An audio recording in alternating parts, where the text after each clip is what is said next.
Riding High podcast, Riding High with DJ Lil King, man. Got a super special guest in the building today, babe. Whenever I was young in the game, riding in the car with my grandparents, riding the car with my parents, and we was always listening to the radio, man. It started off with 102.3 The Beat, went to 102.9 The Bomb, and I would always hear two names coming across that radio station that I just knew they weren't like the typical radio dudes. I knew they weren't like the robots, as I would say, the dudes that went to school and now they're there. And these, to me, it seemed like these dudes were fresh out the hood on the radio doing their damn thing, and that's what I loved about that shit. It was just organic as fuck, man. Them names I would hear all the time would be King Rich and Nap One, man. Well, today's special guest, man, we got King Rich in the building, man. What's up, my G? What's good with it? Appreciate you coming, man. Appreciate you having me, man. Appreciate you having me. Hell yeah. Man, let's take it back to the beginning before we even get into the radio shit. Right. Where are you originally from? Man, straight out the crooked, you know what I mean, right here. Dig that rich cat never broke on no. Find a map and look way at the bottom of his home, man. I'm from Copitos, man. South Texas, man. Crooked by the Bay, yada.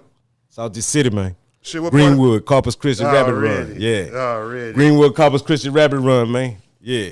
Shit, you whenever you was born, you lived in Greenwood like all your life and shit? Yeah, until my mama left and my daddy went right, then I moved to the south side right here, and I went to Carroll. I was on that side for a little bit, right off of Saratoga and Weber. Shit, let's stick to Greenwood for a little bit, man. Yeah. What was it like growing up over there in the Greenwood? What was it like what would you say, the 80s? I was born I'm a 77 baby, raised in the 80s. It was about 1992 when the shit got crazy, yeah. Already. Yeah. Hell yeah. Shit. Who was all over there in Greenwood coming up with you, man? Oh, man. Man, it was off the chain. First and foremost, the Boys Club is on the west side. Yeah. Right there down Greenwood. So, I mean, we had everybody that was anybody from the city and from surrounding cities at the Boys Club. You know what I'm talking about? Hell yeah. We used to have beautiful basketball games, boxing matches, swimming events. So it's always been, the city always been coming to the yard, you know what I mean? And we've always welcomed the city, and we loved it. I want to send a shout out first before we get started. Before I get to that, I want to send a shout out to Bobby Lewis. Yeah. Daddy Crease told us a lot about Bobby Lewis. Let's talk about Bobby Lewis a little bit, man. All right. And also RP Cola. Y'all already. Yeah, let's get into all that, man. And shout out to D up out in Houston. Yeah. Shit, tell us a little bit about Bobby Lewis. Yeah. He was the one that was able to bring the city together and bring the hip hop and R&B to the masses in the parks. So he would plug like how they was doing. I'm pretty sure. Well, if you look at the at YouTube or whatnot, when they speak about how hip hop came to be back in the Bronx or whatever. Yeah, we was doing this. Bobby Lewis and them were doing the same thing right here, man. Yeah, man, right there on the cuts. Yeah, man. Yeah, that's what Daddy Cree tell us that shit a lot. Hell yeah. Creon know the story. Him and Pat. Yeah, man, for sure. Yeah, and RP Cola, because I know RP Cola of, man, oh love. Corpus Christi, I got too much lean in my cup. Man. Tell us a little bit about RP Cola way before that, because RP Cola is originally from the north side of Corpus Christi, if I ain't mistaken, right? Yes, sir. So to give you a little backstory about me, I was raised by some gorillas, lions, tigers, you know what I'm talking about? Gorillas, lions, and tigers, So shout out to Maurice Smith and Jeff Smith, a.k.a. Dabada. Hell yeah. They the ones that raised me, you know what I'm saying? So anybody want to blame old Ricky Bailey, don't blame me. It was some cats across the street that raised me like that, 10 toes knee deep, yada, better than concrete for shit show. I was always ready to be stiff, but I always show love. So they were my mom's allowed me to go with Maurice and Jeff to all these events, to the Pyramid, to High Alco, to Try-Ons, to different events, because breakdancing was a thing back in the 80s. So as a young buck, I was able to go and hang with the big dogs, and I was able to see a lot of things. And Bobby Lewis, RP Cola, and don't want to miss his name, man. Big fella. Man. City King. Your black dude. Kabuti Kamala, man. Oh, Kabuti, that's my dude right Kabuti there. Kamala and his partner. They was doing their thing too. And shout out to DJ Dragon, you know, he was doing his thing. And then Jason Benson, aka Traxmaster, he was doing his thing back then. Hot C, Cedric Johnson, he was doing his thing. And Silk was doing his thing too. Yeah, hell yeah. Rest in peace to his brother, Mr. G. Yeah, G, man. Gary, man. Rest, good brother. Hell yeah. Yeah, they was doing their Thug Thizzle too back then, yeah. So what was RP Cola doing? He was doing DJ. Yeah. Okay, so he was he right next to Bobby Lewis, or he was doing his thing like other than like opposite of Bobby Lewis? Like I can't get too precise with that. Right. Like I say, I was still, you know, knee high to a grasshopper. But what I do remember was Bobby Lewis spinning, you know what I mean? And he was, you know, he was a little under health, you know what I mean, sometimes. Alrighty. But he was out there and P. Cola, you know what I mean? So when he shot to Houston and moved out that way, and then he hit back with that song, you know, like we was very proud, you know, very proud. But before he even came with Main Hold Up, I got too much lean in my cup. He had like I Could Feel It in the Air, The Prayer, and all. You remember them? Okay. Hell yeah. So you was there. So you was there. I listened to a lot of DJ Screw, so I know my shit. And I'm almost like I'm definitely a Houston rap historian. I'm starting to become like, I can't call myself a corpus rap historian because I don't know. That's why we're doing these interviews with people like you so we could put it all together, you know what I'm saying, to figure out the history. How about this, man? You're a filthy South historian. Already, hell yeah. If they dirty in Atlanta, if that's the dirty South, we only 2.5 hours from Mexico, so we must be the filthy South. Hell yeah. You can't go no further east right now, man. You're gonna get to that water, man. Hell so yeah. we got to be so you the filthy South historian, Yeah, already. DJ Lil King, man, we passing the torch, man. Appreciate you. For sure, show. Appreciate you though. But yeah. Hell yeah, I see it right there. I remember Paper Chase had told me one time something Shout out to my cousin, said Paper Chase. That once say RP Cola did, I Could Feel It in the Air at the Galvan. At the Galvan, yeah. And he said something about after that show that everybody was tripping or some shit like that. Hell yeah, something like that. It might have been at Hayako, actually. Oh, it might have been Hayako. Maybe, yeah, maybe. God damn. Take it back, yeah. Hell yeah, man. That's what's up. So what middle school and high school did you go to? Yeah, I went to the Cunningham, yeah. Did you play any sports? Yeah. I loved baseball, football, basketball. Actually, I was the first cat from CCISD and the last cat to be moved up from junior high to high school to play varsity sport. Yeah. What was that? What sport was that? This was basketball. They moved me up at the end of the semester, the Christmas break for the Whataburger Classic. It started in Kingsville, then the Whataburger Classic.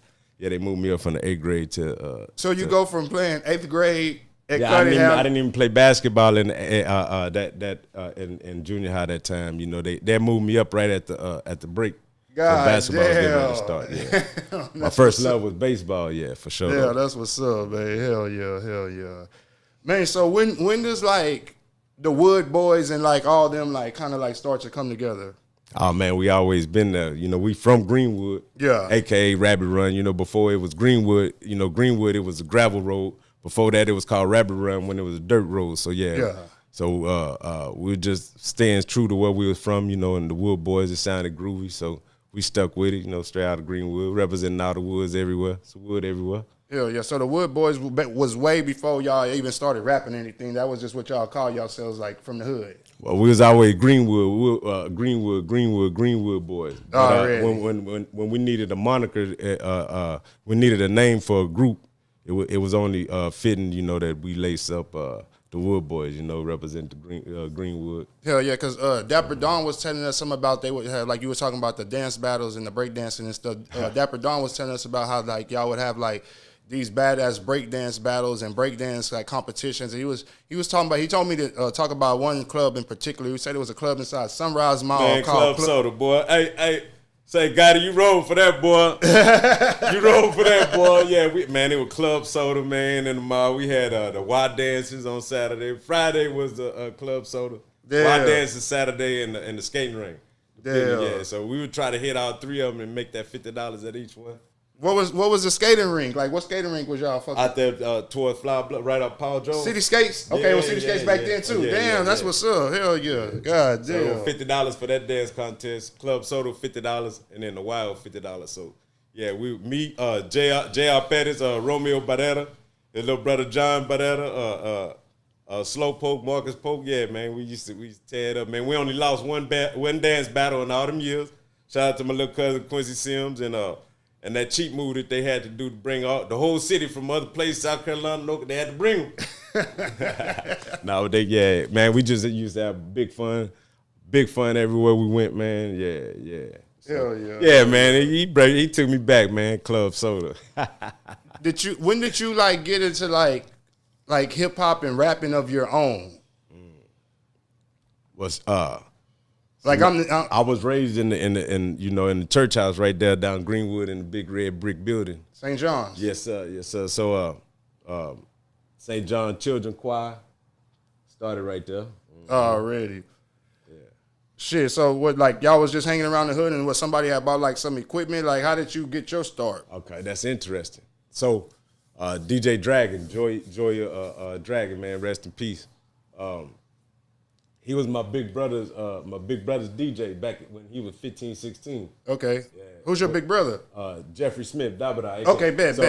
This was way back in the 80s. They was the first cats to ever have an album. Yeah, I actually got that album. It was called DEFCON 2. Yes, shout out to him. Yes, sir. It was based. The record label was based out of Houston. Yes, sir. Hell yeah. But that's how I got started. So I used to carry the crates and stuff for Dragon. You know what I mean? At 8, 9 years old, sleep on the crates until it's time and so I was basically a roadie back at 7, 8, 9, 10 years old. So, yeah, I was on the road with them cats, and basically I caught the bug like that.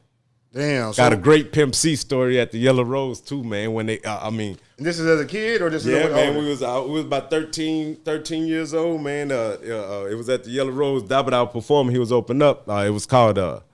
We seen on the marquee Underground Kings, but back then it was just UGK. Underground Kings wasn't spelt out. Yeah, exactly. You know what I mean? So we didn't know who the hell the Underground Kings was. We seen it on the marquee. Make a long story longer, but I'm gonna tell it quickly.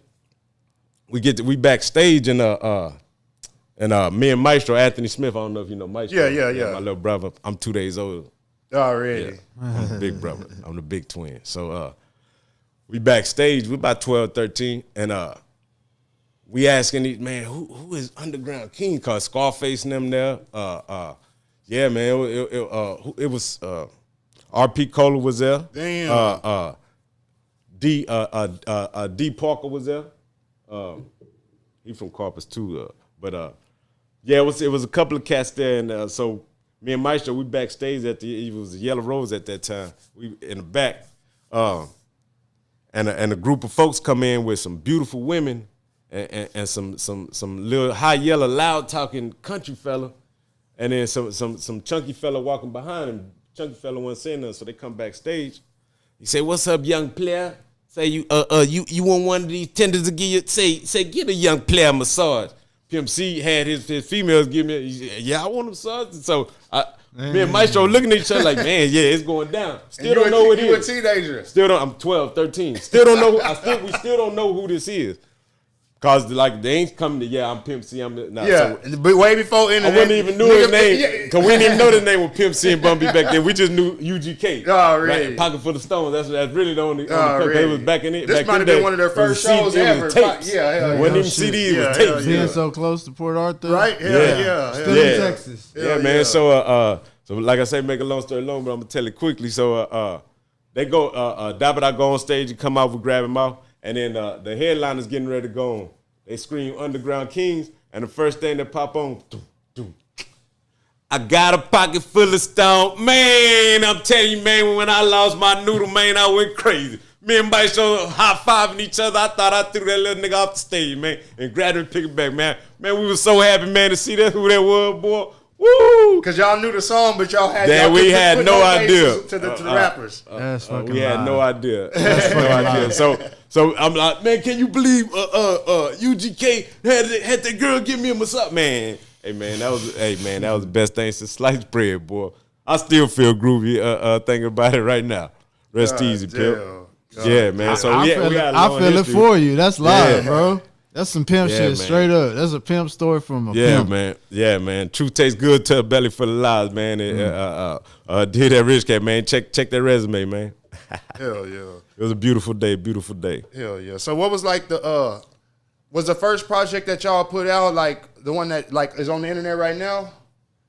What's it called? Was that the first actually official WoodBoyz project? Before that, y'all were just doing like underground stuff, or how did that go? Shoot, we still doing underground stuff. Yeah. Already.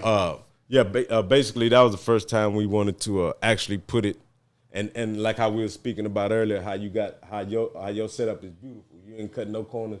You stood 10 toes with anybody in the game. Yeah. From academics to DJ Vlad. My man DJ Lil King, yada, get behind him and the man with both hands Shout with out the my plan. dog, Freak Man. You know what I mean? They doing their thing. Appreciate They you. doing their thing, and it's beautiful in here. Very comfortable. The energy is groovy, and he got professional stuff like we was talking about earlier. Well, we had Tracks. So I don't know if you ever met Tracks. I haven't met him. I've heard about him though. Okay, well this cat right here, man. He was a producer. Man, he was everything. Like I tell you what, you want Michael Jackson, Prince, who name him, Al Green, name him. On your hook, he gonna sing it just like that. And then he gonna play it by ear. He can't read music or nothing. Yeah. Man, he just play. He hear it, play it. I'm talking about everything from the rooter to the tutor. So we had the archangel of music. Yeah. So we was lazy, you know what I mean? We on DJ X's from Toys R Us and stuff, but he knew how to work that joint. Oh shit. You know, eventually I end up getting the Trinity touchscreen cord with the MPC 2000 XL. Shout out to PB, Player Baby, Third Coast. Man, you said Toys R Us. Yeah, man, for the DJX. That was a small electronic section that they had back then. Yeah, we had the keyboard, the DJX from there. Fire. Yeah, that mother was $109. Damn. Yeah. That's an investment. Yeah, it was in, but like I was saying, like that. You look at it, we got it at Toys R Us. It didn't say nowhere near professional on it. He said it didn't say nowhere near. Not at all. But like I said, you know, Tracks make it do what it do. Man, hey, that boy, hey, get that boy a flute. He gonna get you some drums out the flute. I'm just saying, man. So you say y'all get the MPC 2000? Is that what you? Yeah. So PB was giving me the game. Man, we gotta go. Man, the professionals do it. So so get the touchscreen. So the music place right here off of Guitar Center. Yeah, they opened up, so we started visiting that spot, you know, religiously.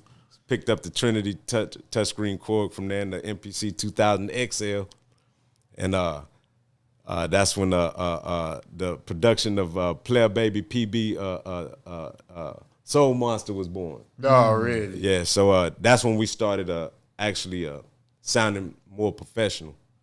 And Maestro Anthony, his pops, rest in peace to his pops. He the one that he made us go digital way back in 1995, 96. He said that's the way computer. But man, we was on the Garage Band. We was on Cakewalk. Yeah. 1996, 97. On Cakewalk on a Hewlett Packard. Man, wait, I say with the mic, with my auntie pantyhose over the mic for the spit screen on a wide hanger. Yeah, man. Sounding like robots, you know what I'm saying? Hell yeah. Shout out Johnny Moog, PB. He just tuned in right now. How did y'all meet Johnny Moog? Actually, him and my little brother Dwight Bailey, him and Ira Nick was best friends coming up. Oh, really? Yeah. Hell yeah. So shoot, we playing hide and go see and hiding in cupboards and all that since they was young. Yeah, he been like my little brother since say about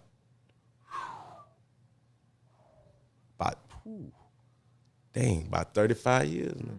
Where does Havo G come into the picture for you? Same way, man. It's Is this as a kid or when you're older? Yeah. Okay. Say Dabada, aka Jeffrey, aka Defcon 2. Like I say, he was the pioneer. He the one that got it started. It was his vision and his big brother Maurice, man. And shout out to Rodney Glenn too, and Charlie D. Pan, y'all know what I'm talking about. Pan, can't remember his name, but yeah, shout out to the old school. They already had the whole city coming through. You know what I mean? So it was already Madrid was always the block. still to this day, people still ride down Madrid, you know what I mean, just to see. So they had already had it grooving, you know what I mean. So everything was already was there. The whole city, people from other little cities, they always came to Madrid. So basically, it was handed to me. Actually, I was just born in it. Yeah, hell yeah. It wasn't. So Havo G, it was in me. Havo G was around whenever you were a kid carrying around them crates. Yes, sir. Damn. Yes, sir. And actually, shout out to Havo, man, the Matador. How many years at that time do you think he'd already been in? Havo probably was still in high school. What? Yeah. What? Yeah, we talking about like, man, back in the 80s, bro. Yeah. Hey, DJ Dragon, he was still at Moody, you know what I mean, in 11th grade. Yeah, man, before he went to the Air Force. Establishing the name. Yeah. Both of them. Damn. Yeah. So I was about 10, 9. Yeah. Grooving with them, man. Yeah. So, like, needless to say, like, they raised me for this, you know what I mean? Like I say, it's in me, it ain't on me, you know. Not knowing that that's the way the universe had it playing, hey, but it's a beautiful thing. I wouldn't change it for nothing, and I love where I come from. Yeah, man, I love it. I love our city, Corpus Christi. I love it. Hell yeah. It's a beautiful place. Needless to say, anybody that ain't been here, come on down. We're gonna show y'all. We finna get it back rocking again. DJ Lil King and the man with the plan with both hands. Yeah. Finna make it do what it do, man. 10,000 knee deep and better than concrete. Freak Man, for y'all that don't know. Freak Man. My dog Freak Man behind the scenes. Freak Man. Yeah, man. Freak Man with both hands, man. Already. Make it like disappear, that. man. I like it melt that. in your mouth, not in your hand. Hey, Let's fast forward a little bit. How do you, not I want to say get into radio, but how do you even think about getting into radio? Man, that's a crazy story, man. So, you know how it is in the city. Because before, not to cut you off, but before y'all had went on, bro, I had never heard nothing like that before. To me, when I say, and no disrespect to any other people that's formerly on the radio or on radio now, but it was just like, they were like robots. They weren't going to say nothing crazy. With y'all, it was like two dudes in the hood that are still in the hood right now while they're live on air. Right now. Same cat, man. Same cat. With microphones, but they're keeping it clean. They're not. They're talking like they're on the block without all the explicit bad words and stuff like that. Until after the club, me and DJ Natural, rest easy, baby. Me and DJ Natural lead a club, Club X, about at 1:45 to run back to the station so we could play the explicit version for about 20 minutes while everybody in the car. Oh man. Yeah, that's the only time we did that. Then when the house phone started ringing, we'll shut it down and bounce. Hell yeah. So how did you even get into radio? Who put you in radio? Man, so what happened was I was hearing some beautiful music, man, being played, but wasn't nobody speaking. See, so at that time, I didn't know that that before you could become BDS reported, thumbprinted to where like you actually recognize. Yeah. We could talk about that some too. To get established and to get your tower, to get BDS thumbprinted and recognized, you had to be on air for so many hours without going off air. You had to stay on air. So for about 8 months, that's 9 months. As far as the radio station, or that's beginning. Okay, bet. Because we had applied for BDS thumbprint. Okay, so you were saying before you even got into radio, whenever you're just listening at this point, they're just playing music with nobody talking on the radio, and then you basically learn that the reason they're playing music with nobody talking is so they can meet those hour requirements. Right. Okay, bet. Before they can actually come on from FCC. Okay. Yeah.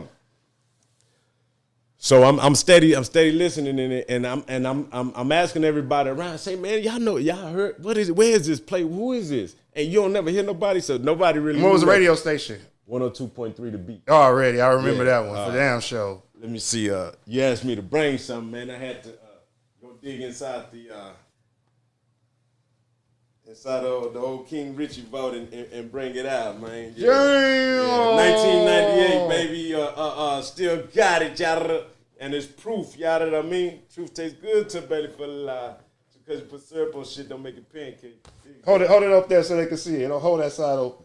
Yeah. 102.3 The Beat, yada. KND8. God damn. 1998, man. Yeah. Man. So I seen needless to say, one day I seen the station vehicle. It said 102.3 the beat on it. I said, oh shoot. So I followed it. Damn. I followed it from it was off of on airs at the Port Air Shopping Center. I guess they were grabbing something from Radio Shack. So I followed them, you know what I mean?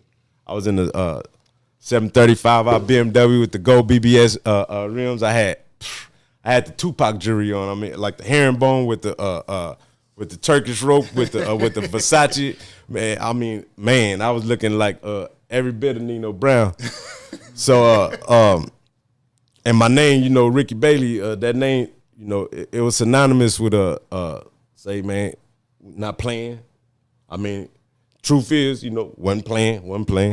Ain't gonna start no shit, but yeah, man, I'm running to it. You know what I mean? I'm gonna get down where I get mad at. You know what I mean? Wherever we at, church, the judge, school. I ain't care where. Hey, man, it's going down. I'm gonna get down where I get mad at. So, needless to say, there's a whole bunch of folks out in the city that wasn't too keen on the way I was moving as a youngster. You know, already. But prior to getting on the radio, you know what I mean? So, when I started popping up, and shout out to DJ Natural and DJ Spin. Natural was DJing, and Spin was trying to talk, but he was more pop. He didn't really know what was going on. So I started just showing up to the radio station. And so what happens whenever you follow the van? What happens when the van stops? What do you do? I seen where they was going. Oh, you followed them to where they was going. Yeah. Okay. Yeah. I was just doing a little. And did you get off and go knock, or so you just okay? Not at that time, yeah. Okay, bet. I had to peep the scene. You know what I mean? Okay, bet. I'm the type of cat that like to lay in the bushes and watch. You know, for a tick or two. You know. Already. See exactly what kind of angle I'm gonna take. You know what I mean? Chess move. So did you know anybody that was working there at that point? Not at all. Bet. Not at all. So I peeped it for about 10, 15 days. I start seeing a tall brother coming in and out at about like 7 o'clock. So by 7 to midnight on the weekends, it was a brother from Detroit. Shout out to Douse Man.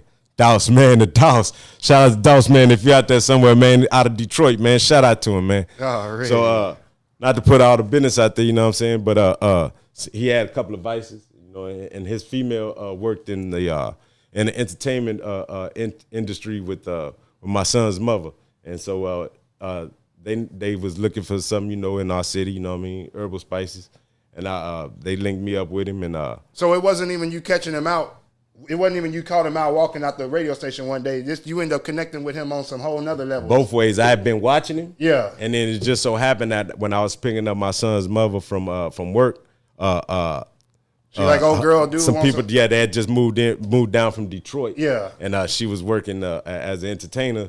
You know what I mean? And they needed some herbals. So they introduced, and then it just so happened that when we went to their apartment, it was the same cat that I had been watching. Damn, that's what I'm getting. Could have been creepy, you know what I mean? Yeah. But it was just the universe moving the way it wanted to move, you know, in reality. Damn. Time, space, reality. So you get to the apartment, did you tell him right then and there? Like, nah, I still don't say nothing. So I started missing them on purpose before she had to go to work and he had to get to work to where I'd have a reason to show up at the radio station. So he wanted before he go to work for you to come to his crib, but you missing him on purpose. So right. Right. So, God damn. Yeah. So so I'm able to show up to the radio station, you know, to give him his herbals, you know what I mean? And this was on the side of Hypnotic at the time? Nah, not at all. This was off of SPID in West Point, like right before you get to Whataburger. Oh, shit. Brownsville Road, yeah. Damn. Right before the Wind Car building. Okay, damn. Yeah. Damn. That was the broadcasting building. You still see the satellites there right now. Damn. So it was 104.5 The Planet, 107.3 Oldies but Goodies, 102.3 The Beat. It was all in that building, the central broadcast. So I'm watching him on the big board because they had the big old school board with the knobs on it. Yeah. It wasn't digital, you know what I mean? It was a Scott broadcast system. So it was the knobs on them, not like I'm talking about the knobs. Like, not no sliders. Like, no, I'm talking about the knobs. Like them jokers are like this big, yeah. Damn. So I'm watching him, and right before he would go on the air, I was seeing push this. It was like a 3 set like that, and they all looked the same. but it was yellow, red, and then the green. He would push that green in there and start talking. Interesting. So, watching that. I got 20 and 5 vision, you know what I mean? Eagle vision, like, yeah, perfect vision. I'm really watching, man, with both eyes. So I get familiar with that. Fast forward about 6 months after that, dude get fired to go back to Detroit, you know what I mean? So now they ain't got nobody in there. That's when I see DJ Natural in there, just DJing, nobody talking. Doss Man handled his music and he talked. DJ Natural was just a DJ, he never talked. He wasn't an MC. So I started running in there. Never had met Natural, never had met Spin. Didn't know them, but I would show up and I seen DJ Natural love Bud Light, DJ Spin love Bud Light. Jason Hillary was the program director and he learned them herbals. So I would slide all of they vices. He the project manager, the program director. I slide his up under the door for free. That way they have no problem with you just hanging out with bring all everybody, the beer and the basically and the your herbal. Connection to the studio is back in Detroit. So yeah, he gone. Yeah, that's what I'm saying. Your connection to the studio is back in Detroit. So but I didn't meet none of them through him at all. That's what I'm saying. So so you're still showing up to the radio station even though this nigga gone. So to make them not be on some like, why the fuck this nigga just hanging around here?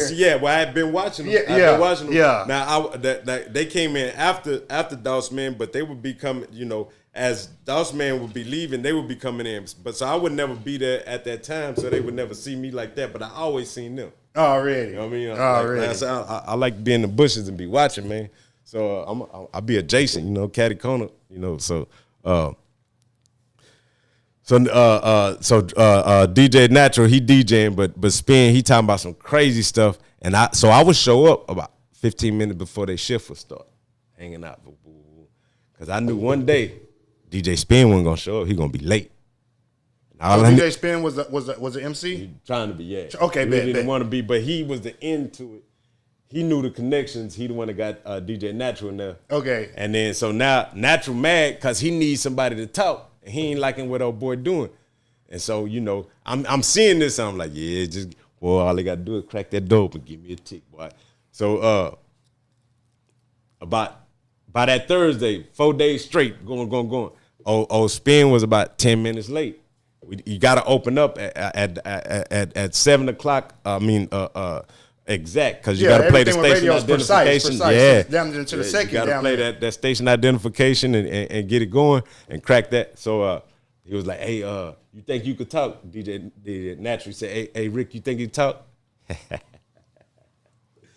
Can I? Man, you just don't know. I've been waiting. How long I've been waiting on you to say that? Y'all don't know no better. Man. So I had Inception in this. So he was like, "Hey, you know what to do? You know what to push? Shoot!" I said, "You ready?"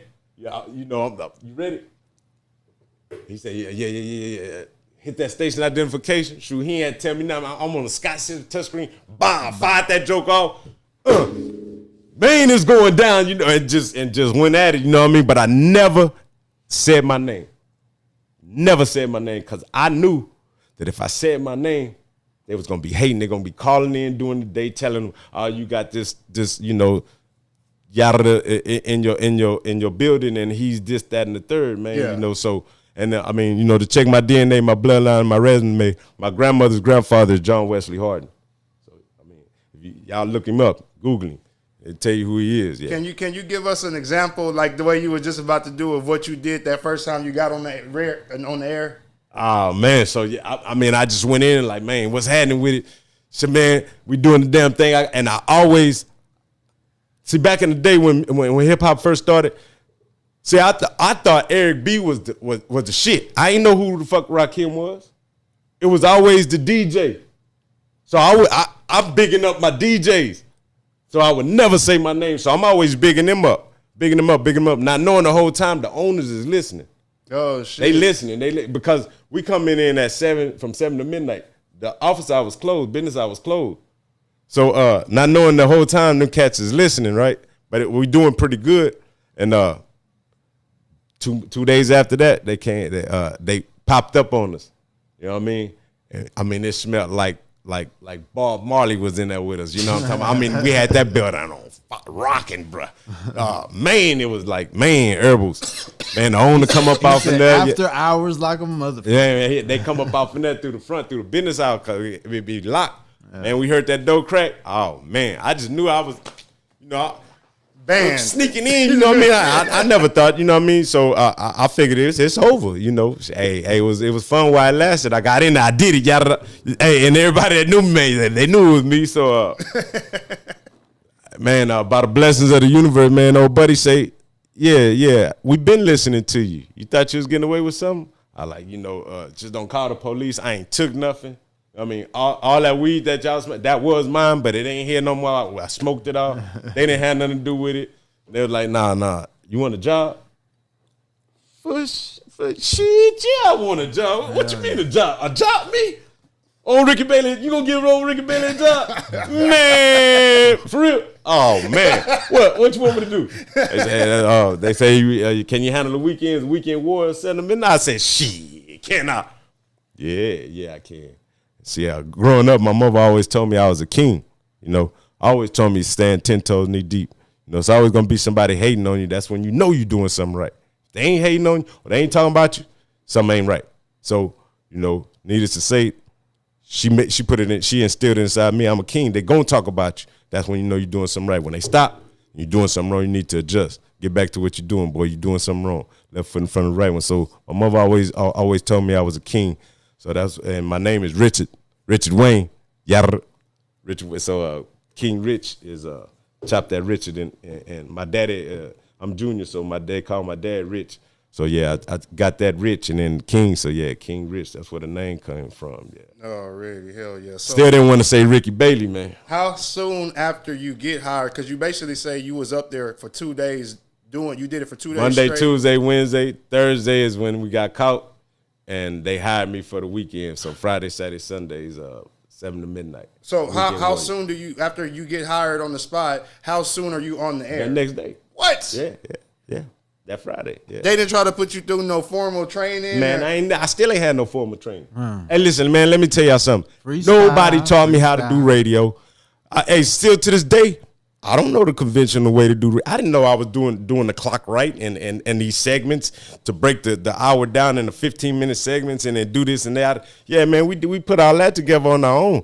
So let's get to the nitty and gritty. You know what I mean? And shout out to anybody that's ever put on for the city. Anybody that tried to entertain our city. I don't care if it was country, Spanish, or whatever. Hey, and shout out to Selena. I love you, man. That's another story. She. Really, I was staying downtown at my townhouse condo downtown, and believe it or not, bro, my balcony where I would blow at, Selena grave was right there. So I would speak to her, and she from my hood. My cousin, rest in peace, Don Shelton. He was the only black guy. Your only black, yeah. Don rest in peace, and shout out to the White Shelton, his brother. We was always had the door in there, and she from my hood too, so. We was always around, you know what I mean? So when she passed, I asked her to show me how to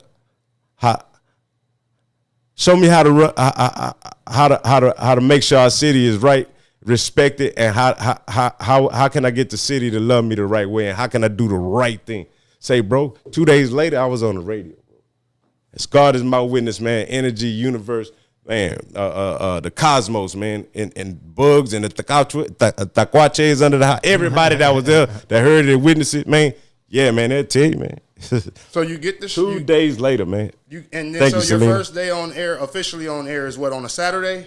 You mean like now I'm finna start getting paid every Friday? You mean? Yeah. So Monday sneaking in, Tuesday sneaking in, Wednesday DJ Spin showed up late.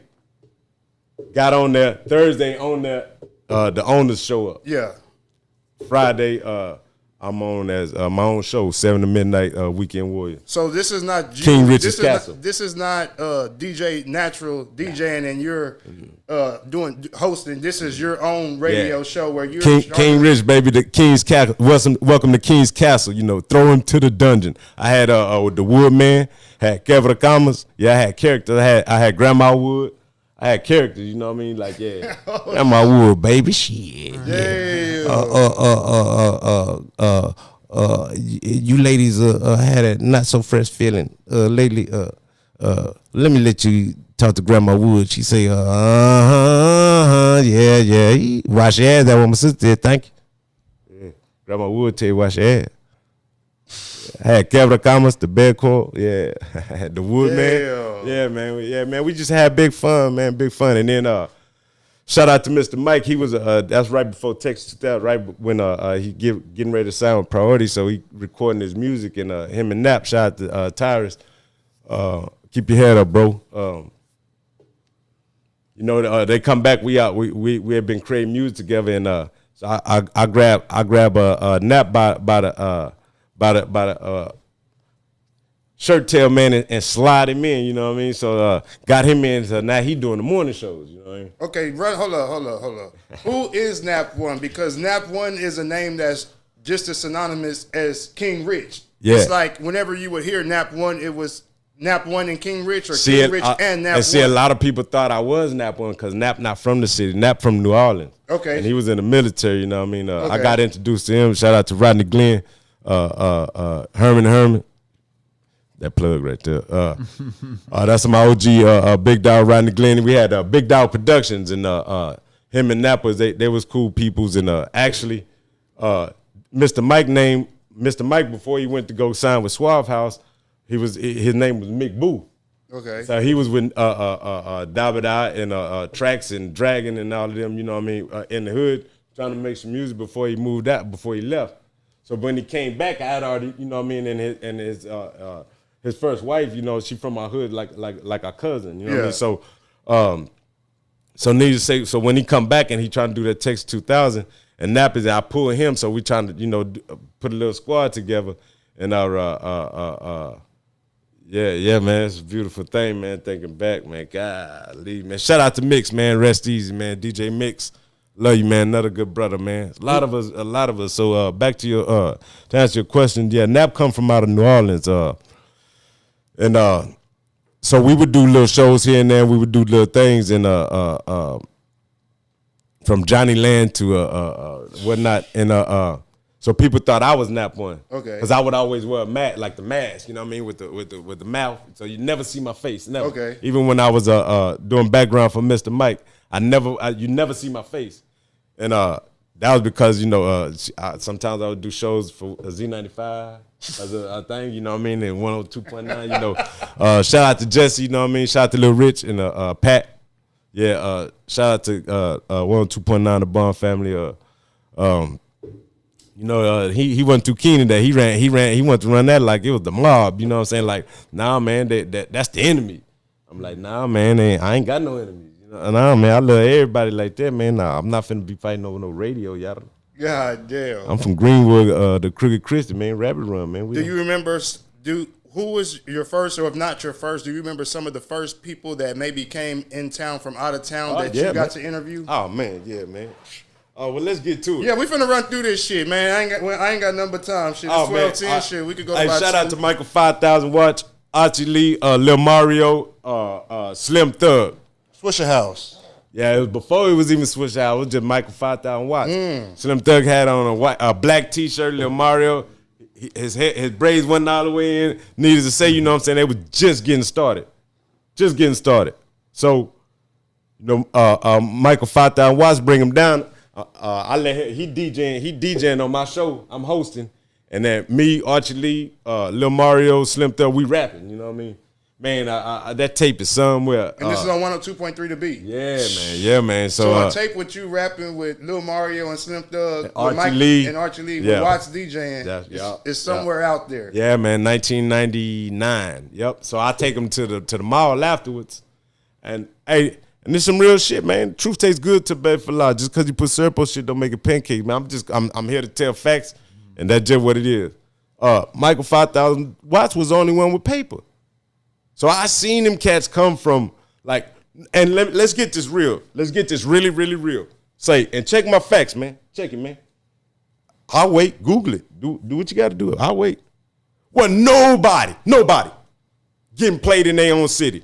From Lil Flip, Shout out to Lil Flip, One Love. Shout out to Hump. What's happening, baby? The Ghetto Boys wasn't getting played on 97.9. Nobody. Zero. Nobody was getting no play in their city. They had to come to 102.3 and 102.9 to get broken. Let's just get the facts correct. So now they showing up on a BDS thumbprint where it's being reported. So it's not showing up unavailable. And now they seeing spins on the Spin magazine from a BDS reported thumbprinted station. So that's how they got their ads. The rest of it. Yeah. Shout out to Zero. Shout out to Gorilla Mob. You know what I'm talking about. Shout out to Princess, that female that they had with them that started out rapping with them. Shout out to Lil Flip. Shout out to Scarface Willie D. Shout out to all them cats. But they all came down. Shout out to William Basharini. Shout out to Grim. Shout out to Rashidi. Yeah, shout out to Carlos SPM. Yeah, we started out with him doing shows on tour with him and Too Loud Crew. Yeah, man. It was a groovy thing, man. Rest easy, Pat. Primetime Fat Tuesdays. So what I'm trying to get y'all to understand is that Corpus Christi has always been a hot spot. It seemed like everybody else around the world and everybody else in the other states and everybody else in Texas know the Crooked is the spot. It's hot. It just seemed like just the folks that's here and you know some's on the left, some's on the right. You know, they act like they don't know that this the spot, that this the city, the most beautiful. Yeah, man, I love this city, man, and they love it too. From Universal to Priority to MCA Records to you name them. To the Sucker Freeze. Man, they knew for a fact, man. 10,000 to 12,000 12,000 units sold right here in Corpus Christi. Shout out to Joe from the Bomb Records. 10,000 to 12,000 units sold. Tapes, CDs right here in Corpus Christi. And I don't care how many you put out. Hey, we was buying it. We was the hot spot. That's why, if you think back, every other month, Zero was here, and then his kinfolk Tread come every other month. Yeah. So 12 months in a year, 6 months, they come every other month, 6 and 6. Yeah. Now, if Corpus Christi wasn't the hot spot and this wasn't the shit, why would all of them be here? Because like Bun B say, man, them essays, man, you know, they gonna support. That's like, right. Straight up, they Crooked gonna support City more by than the the Bay. black folks is, and that's just real shit, man. The Mexican, the Latino culture, they love fucking good fucking music. I ain't even gonna just say fucking Houston music. I'm gonna say good music. They appreciate good music in Texas more than any place else that I've seen or even heard of. Man, you know you gotta go check the Valley out, boy. Whoo, they party hard down there, man. Hell yeah. Was you born and raised here? Yes, sir. Right there in Molina. Well, actually, I'm from West. I was born in West Haven. Moved to goddamn South Side. I lived with my parents on the South Side. Then we moved to Molina. I lived in Molina. Then I ended up moving with my grandparents in Crestmont area. Man, you know who you look like, man? You look like my play brother growing up, man. St. John Baptist Church. Shout out, man. What's his name? Miller is his last name. Shout out to Crescent Miller, rest in peace. Ruben Miller. What's happening, baby? Jason Parker, little Reggie Parker, it's their older brother, Isaac. Shout out though. What's his last name? Parker? Isaac, man, forgive me, bro. I cannot remember his last name. Forgive me, Isaac. But y'all know who I'm talking about, Isaac, man. Johnny Mook said Tommy Miller. Tommy Miller. No, not Tommy, but Creston Miller, Creton Rodriguez Miller, and Ruben Miller. Yeah, that's their cousin. Isaac, A, B, C, D, E, F, G, H, I, J, A, L. Man, you got the comments like Blowing Hey, up. I see dog. y'all in the comments, man. We gonna get to all them questions that y'all got. We gonna get to all them questions that y'all got in the comments right at the end. So y'all stay tuned in. That give y'all a reason to goddamn keep watching. So all them questions y'all got. I see y'all talking about something about happening at Taco Bell and all that shit. We gonna get to all that shit at the end. We gonna get to all that shit at the end. So that give them a reason to stay tuned. Y'all stay tuned. We gonna get to the Taco Bell story, the Big Thomas story, all that good shit. So y'all stay tuned in, man. You see that DJ Lil King, man? You see that? Yeah, man, they finna bring up some of my past transgressions when They said you were keeping it light. They said you were keeping it light.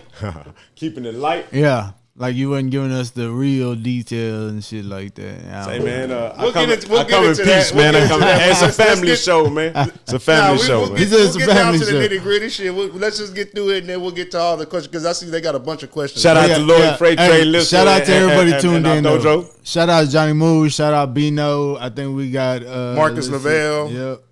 Marcus Lavelle, man. See, so when I went to Carroll, he was there. Yeah, shout out to Marcus. Joe. We got Heavy Hands in here. Yeah, Nolan, Lil J, my cousin, Pooh, what's happening? Yeah, we're gonna Marcus get to all Lavelle, the what's up with questions, you? man. So, you say the King's Castle? Did you do any other shows on 102.3, or was it just the King's Castle? It was just that. But see, Havo gave me that idea to where we, like, man, you gotta make it big. You gotta like bring them to your cat, like welcome to King's Castle. And they would have to ask permission and request to come in. You know what I mean? And they could to request a song, or whatever, or to give a shout out. They had to ask permission to enter into the King's Castle. Havo put me on that. Shout out Havo G, the Matador, the livest marketer in the game. So he put me on that and gave me the idea to start creating characters and like kind of make it like a novella / soap opera on the radio, you know what I mean? Yeah, hell yeah. But straight out the yard, out the hood, man. When did you and Nap One start like teaming up to like you say, because you said that you had your own show and then Nap One had his own show. When did y'all start like teaming up to like work together? Was that still? We never had a show together. Me and Nap never had a show together. He was always morning, I was always night. So y'all never were on air at the same time? Nah, but we always hang together. So he might be on, and I'd go in there and mess with him, you know what I mean? And then I'd be on, and he come in there and mess with me. But we never had. Me, DJ Mix had a show. Me, Natural had a show. Me, Dragon had a show. Oh, really? Shout out to Fast Eddie out of Victoria, too. Yeah, what's up, Fast Eddie? Shout out to Elite One. Yeah, shout out to Elite One. Hell yeah. What's happening, Playboy? I think he in Oklahoma program director. Oh, really? Yeah. So proud to hear that. How does the radio station transition from 102.3 to 102.9? Shout out to Ed O'Connors and everybody else that was at Hot Z95. They had never been beaten in 25, 27 years in Corpus Christi, South Texas on the Nielsen rating books. Hot Z95 had never, ever been beaten by anybody from country to talk radio. Nobody. 25 years, they was number one, breaking records. Check my DNA, check my resume, man. Check the books, man. The Nielsen rating book, man. 1998 book, man. King Rich had 376.6 cum share points. Z95 had a 27. That was the closest. That means 370,000 people was listening to my show 30 minutes before I came on. Never changed it, and they would still listen to the show 30 minutes after I went off. The closest thing was Z95 at a 27 cum share point. That means that people flipping maybe a commercial or something. Yeah, and that's the whole station. Just my segment beat Z95. Me, and DJ Natural, because he was for 2 hours the mix DJ. Shout out DJ and DJ Spin. Shout out. I can't just say me, but I mean, it's gonna look like that because on the book it was my name, my show, right? But check it, man. Truth tastes good to bed for a lot, man. Just because you put syrup on shit don't make it pancake. It's a Nielsen rating book. Check it. 1998-99. Shout out to Lil Kiki. Lil Kiki, yeah, she in Phoenix now too. Like a lot of people left from. Is that Keisha? Because Marcus said who was Keisha on with? She in Phoenix now. But she was at 102.9 or 102.3. See, I've been knowing Keisha since way back in school. You know what I mean? That's another long story. See, Marcus trying to start something. Cause he know that's my partner. So he was there. You know when Fisticuffs got broke out. I say I'm the reason why they put cameras through Corpus Christi. I knocked a cat out at Taco Bell at one point, seizure, broke his jaw, chin, you know what I'm saying, one shot. Because my hands, feet was rest, I got put on probation. First motherfuckers in Texas to go on the Scared Straight program to Huntsville, yada I mean, I was. Dig that. They ain't take my shoes neither. Rugged Rick, baby. So the radio station transitioning from 102.3 to 102.9. Do you go from you're there with the transition or no? Say, man, I'm feeling like old buddy that found Amanda Berry. I had no clue. No clue. He said, man, so let me tell you. Charles Ramsey. Man, yeah. let me tell you what happened, bro, because this shit was, like, the way that it happened, man, it had me feeling like, wow. So let me tell you what happened. So, Friday, I got the weekend show. We find out that we beat Z95. Like, it's big celebrations going on because they getting ready. We finna get big money. $7.something million. 104.5 the Planet, 102.3 the Beat, 107.3 Oldies but Goodies. All up under the same umbrella. Well, when we beat Z95, the owner sold the whole station, the whole broadcasting. He sold it when it was hot. As soon as we won that book, man. About 2 weeks later, so I'm none the wiser. None the wiser. I don't know. I ain't know. You know, I didn't know that. I didn't even know that it was for sale. Yeah. So that Thursday, and then we do Club 1. It was downtown Stars Club. It was downtown. Shout out to Jimmy and Eli twins when they first got started. So Friday come, I do the show Friday night. Saturday come during the day.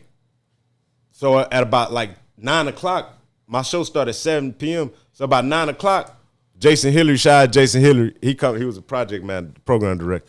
He come in and he say, you could go and I got you 2 checks in the box. That's what I did, like Scooby Doo on his ass, huh? Me and I could go. You want me to go down to the club when you go? You want me to go do a remote or something? Yeah. Like nah, you good. You don't got to finish your shift off. We're gonna put it on Scott's system and let the remote play. I'm still none the wiser. So you know. So Sunday, 11 a.m. almost before noon, I get a call at my first ex-wife's house. I get a call telling me that they didn't sold the station. It was Nap. Nap called me. And Charles Ramsey out, no clue. I said, you did what? Like what? You said what? I ain't got to come to work tonight. What you mean? My shift getting ready to start in about 7 to 8 hours. Man, what are you talking about? He said, man, they sold the station. And they did what? They sold the station? What you mean? Man, they sold 102.3 the Beat. But now it's 102.3 the Planet. 104.5 the Planet switched to 102.3 the Beat. Took that station, and they sold the rest of the shit to a big company. And kick my little black ass up out of there, man. Boy, I'm telling you, boy. The kick straight up out of there, man. So I'm feeling like now mind you, now I didn't made it up out of the concrete, man.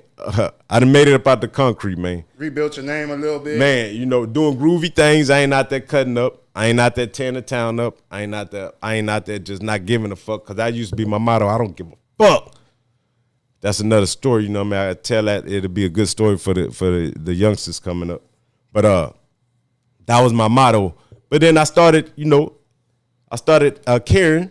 And now I have something to do in the city. Hey, man, the city was loving me, man. Like, it wasn't no hate, man. And I loved it. Like, never got into no beef, never. But I tell you what, the same cat that you heard on the radio was that same nigga walking down Greenwood to go to the store. I walk to the store still. I'm going to all the schools, finna show up and do the pep rap. We finna do all that for our city. Well, shout out to the city, man. I love y'all for that, too. Thank y'all, man. But, man, so they sold the joint. And that Sunday, I get a phone call, 3-way, third wheel, Jesse from the Yellow Rose. 102.9 was Latin station, a Spanish station. Yeah. He said, well, y'all ain't, it's Sunday, you ain't got no job. He ain't say it like that, but yeah, he was like, hey, you think that y'all could turn my station from Spanish into hip hop and R&B? Me and Nap. Not only can we turn your station, sir, but we also get you the BDS thumbprint report that that 102.3 just left. Because 102.3 now is the planet, and that's not on the same genre of music. Yeah. We's hip hop and R&B. Yeah. See, Z95 is pop music, top 40. Yeah, hell yeah. So 102.3 The Beat was the only hip hop station that we had in genre. So that's how we got the thumbprint. Well, once they left, that thumbprint was open. So we ain't had to go and wait and apply for all of that FCC time to get approved again. We just snagged that thumbprint and took it right to 102.9. Damn. And we should have named it 102.9 The Beat. That's what we should have named it. Should have kept the same name, 102.9 The Beat. Nobody would have none the wiser because everybody still thought it was the same. But it wasn't. I thought it was the same. Hell, till we interviewed Dynamite a couple of weeks ago. I literally thought 102.3 turned into 102.9 The Bomb. Now we just migrated. Hey, it took me a nap 23 and a half hours to turn from a Latino station to what you hear right now. Turn on 102.9 The Bomb right now. Yada. And what you hear right now, we did that in 23 and a half hours, man. Check the resume. So y'all opened 102.9 The Bomb. Y'all were the first on air at 102.9. Nah, 102.9 was a Tejano station. No, but I'm saying once it converted. The Bomb. Oh man, The Bomb. We shout out to Big Bear too. He was in the morning at the Tejano station. But he had to. Yeah. Anyway, make a long story longer, but I'm gonna tell it quickly. So we exed up all that Tejano music up out of there. It wasn't making no money. I mean, honestly, it wasn't making no money. If it was, shit, still be there right now. And this was the same studio, same place. Okay, so you got the Yellow Rose is that big building. Yeah. Then that little bitty hut looked like a finca. Yeah. That was what they were doing. That was the radio station. And they were doing the Tejano out of there. Correct. Already. And doing the shows and the concerts at the Yellow Rose. Already. Now, mind you, think back all the way to like 1988. Yeah. At the Yellow Rose. Yeah. When I'm 14, 12, 13, and we get to meet the Underground Kings. Yeah. Right? At that same building. Yeah. So I come full circle, you know what I mean, to where like now. It's fake. Yeah, it's so fake. now we're going to change that. We're going to take that ugly ass yellow building. We're going to pay. It's a new drink out. Shout out to Tupac, you know what I'm saying? That Thug Passion, that Hennessy, and that Hypnotic and Hennessy. No, Thug Passion was That's Incredible Hope. Yeah, that's Incredible Hope. Yeah. Yeah, the Hip and the Hen is definitely Incredible Hope. We didn't Hip and the Hen. YouTube and all of that back then, man. Yeah. When he said Thug Passion, he's talking about Hennessy and that's what we thought it was. Yeah. We didn't know it was Incredible Hope, you know what I mean? Like, man, why this shit green? Nah, Shout it's out to Alizé. Sean Tipton. Yeah, Alizé. It's Alizé. Yeah, Alizé and Hennessy. Yeah. So we like, man, why this shit green? Yeah, we didn't know that was Incredible. We thought it was Thug Passion. Yeah, man. Hennessy and Alizé, man. Yeah, so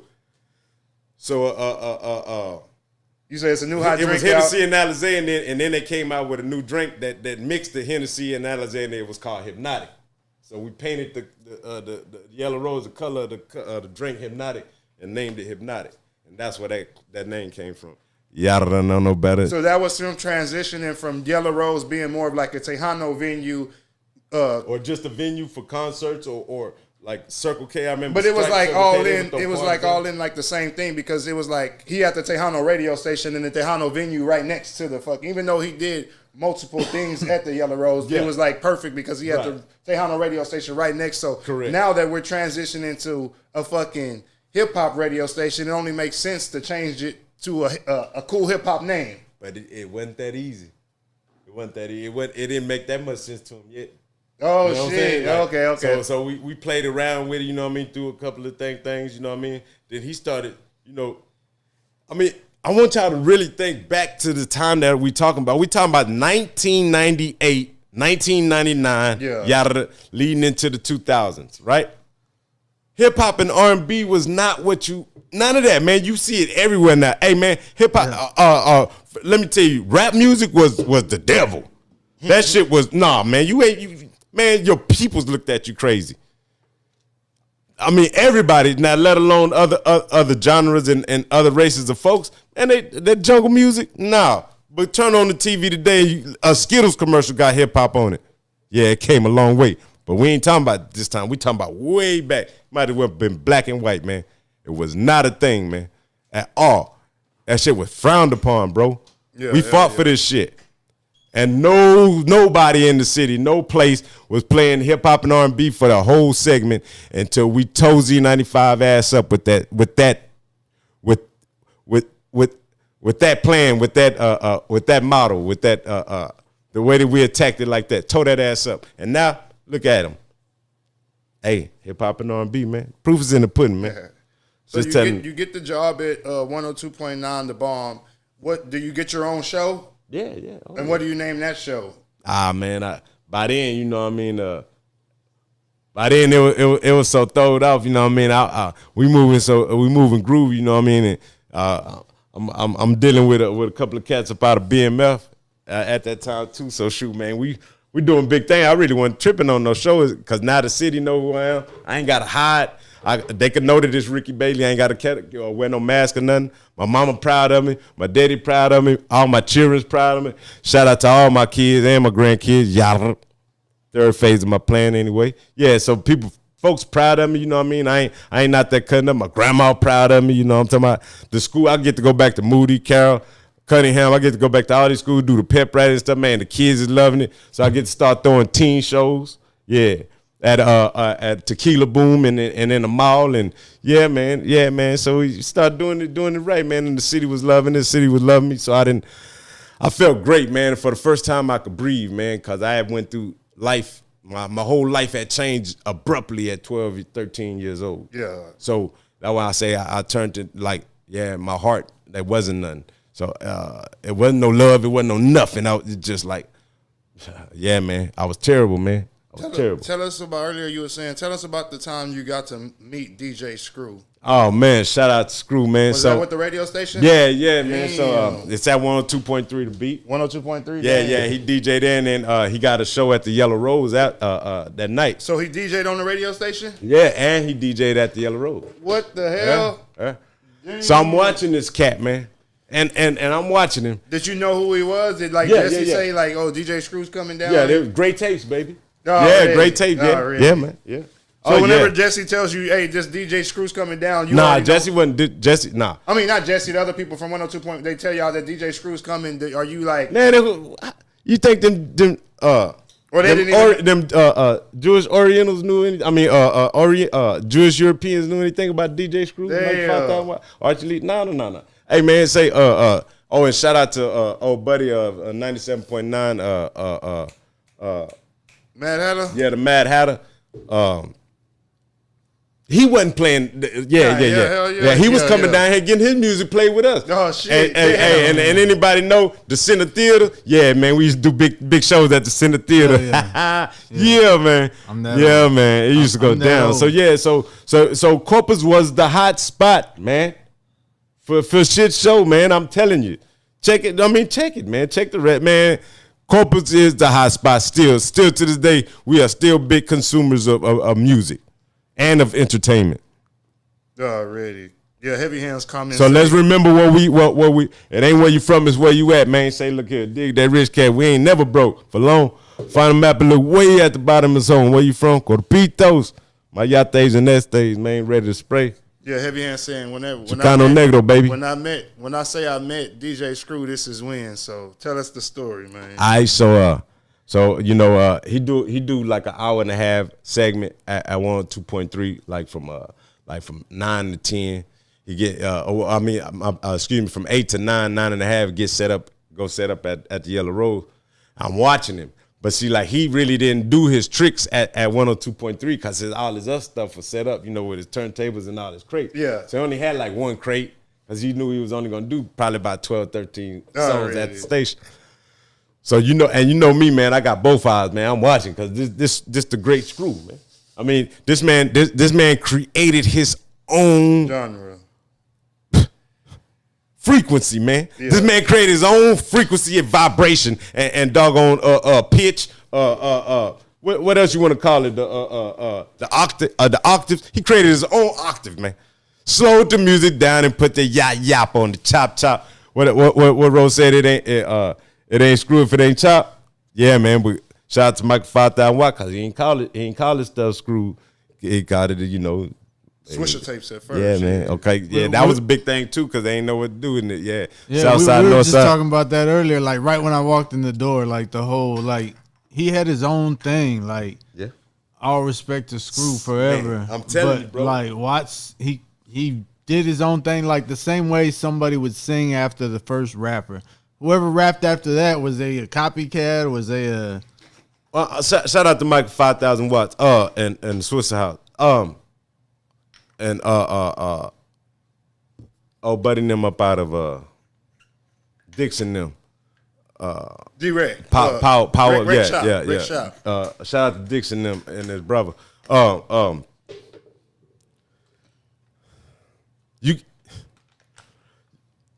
You got the South Side, and then you got the North Side. Yeah. All right, you got the North Side needed, you know what I mean? Like, and it was a great idea. Like, I mean, from what I was told, you don't recreate the wheel, you just copy that motherfucker. It just let's go around. Yeah, don't try to recreate the wheel. That bitch circle, you don't try to make the motherfucker a triangle or a square. It's keep it circle. Mm-hmm. Don't try to recreate that motherfucker. Just copy it. So, not saying that hey man, what they say, stealing and copying is a form of flattery, and artistic understanding the artistic and the artistic. Imitation is a form of there you go. There it is. You said it better than me. I'll be like, fuck that shit. but it is true. So that's what I tell him too all the time. We go through that, like, a lot of things look different to different people. You just kind of got to sit on the opposite side sometimes and figure that shit out between the two of you type of shit. You know what I'm saying? Or at least a different point of view. And so Michael 5000 Watts, Archie Lee, and Lil Mark, they all came about a month and a half after Screw had already came. Okay. So you know what I mean? So I'm being hospitable, you know what I mean? Not trying to but I did really want to ask, what is yours called? Shout out to Michael 5000 Watts, no disrespect. I did, you know what I mean? Is it Screw? But how can it be? Because Screw is a man. Yeah.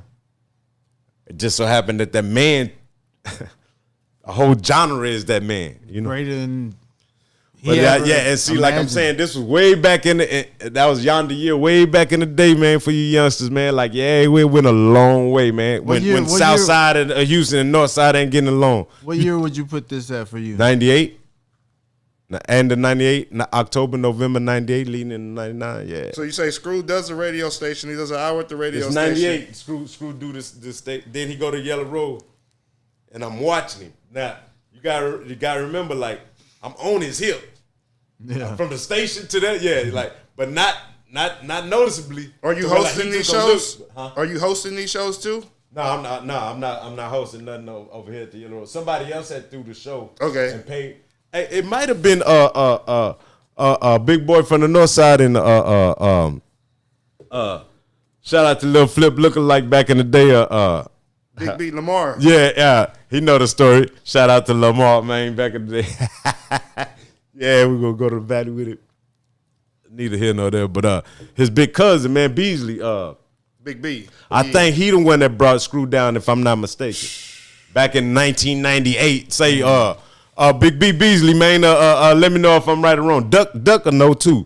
Shout out to Duck. He'll know, Marquise. One of them cats had brought it, or Ro will know.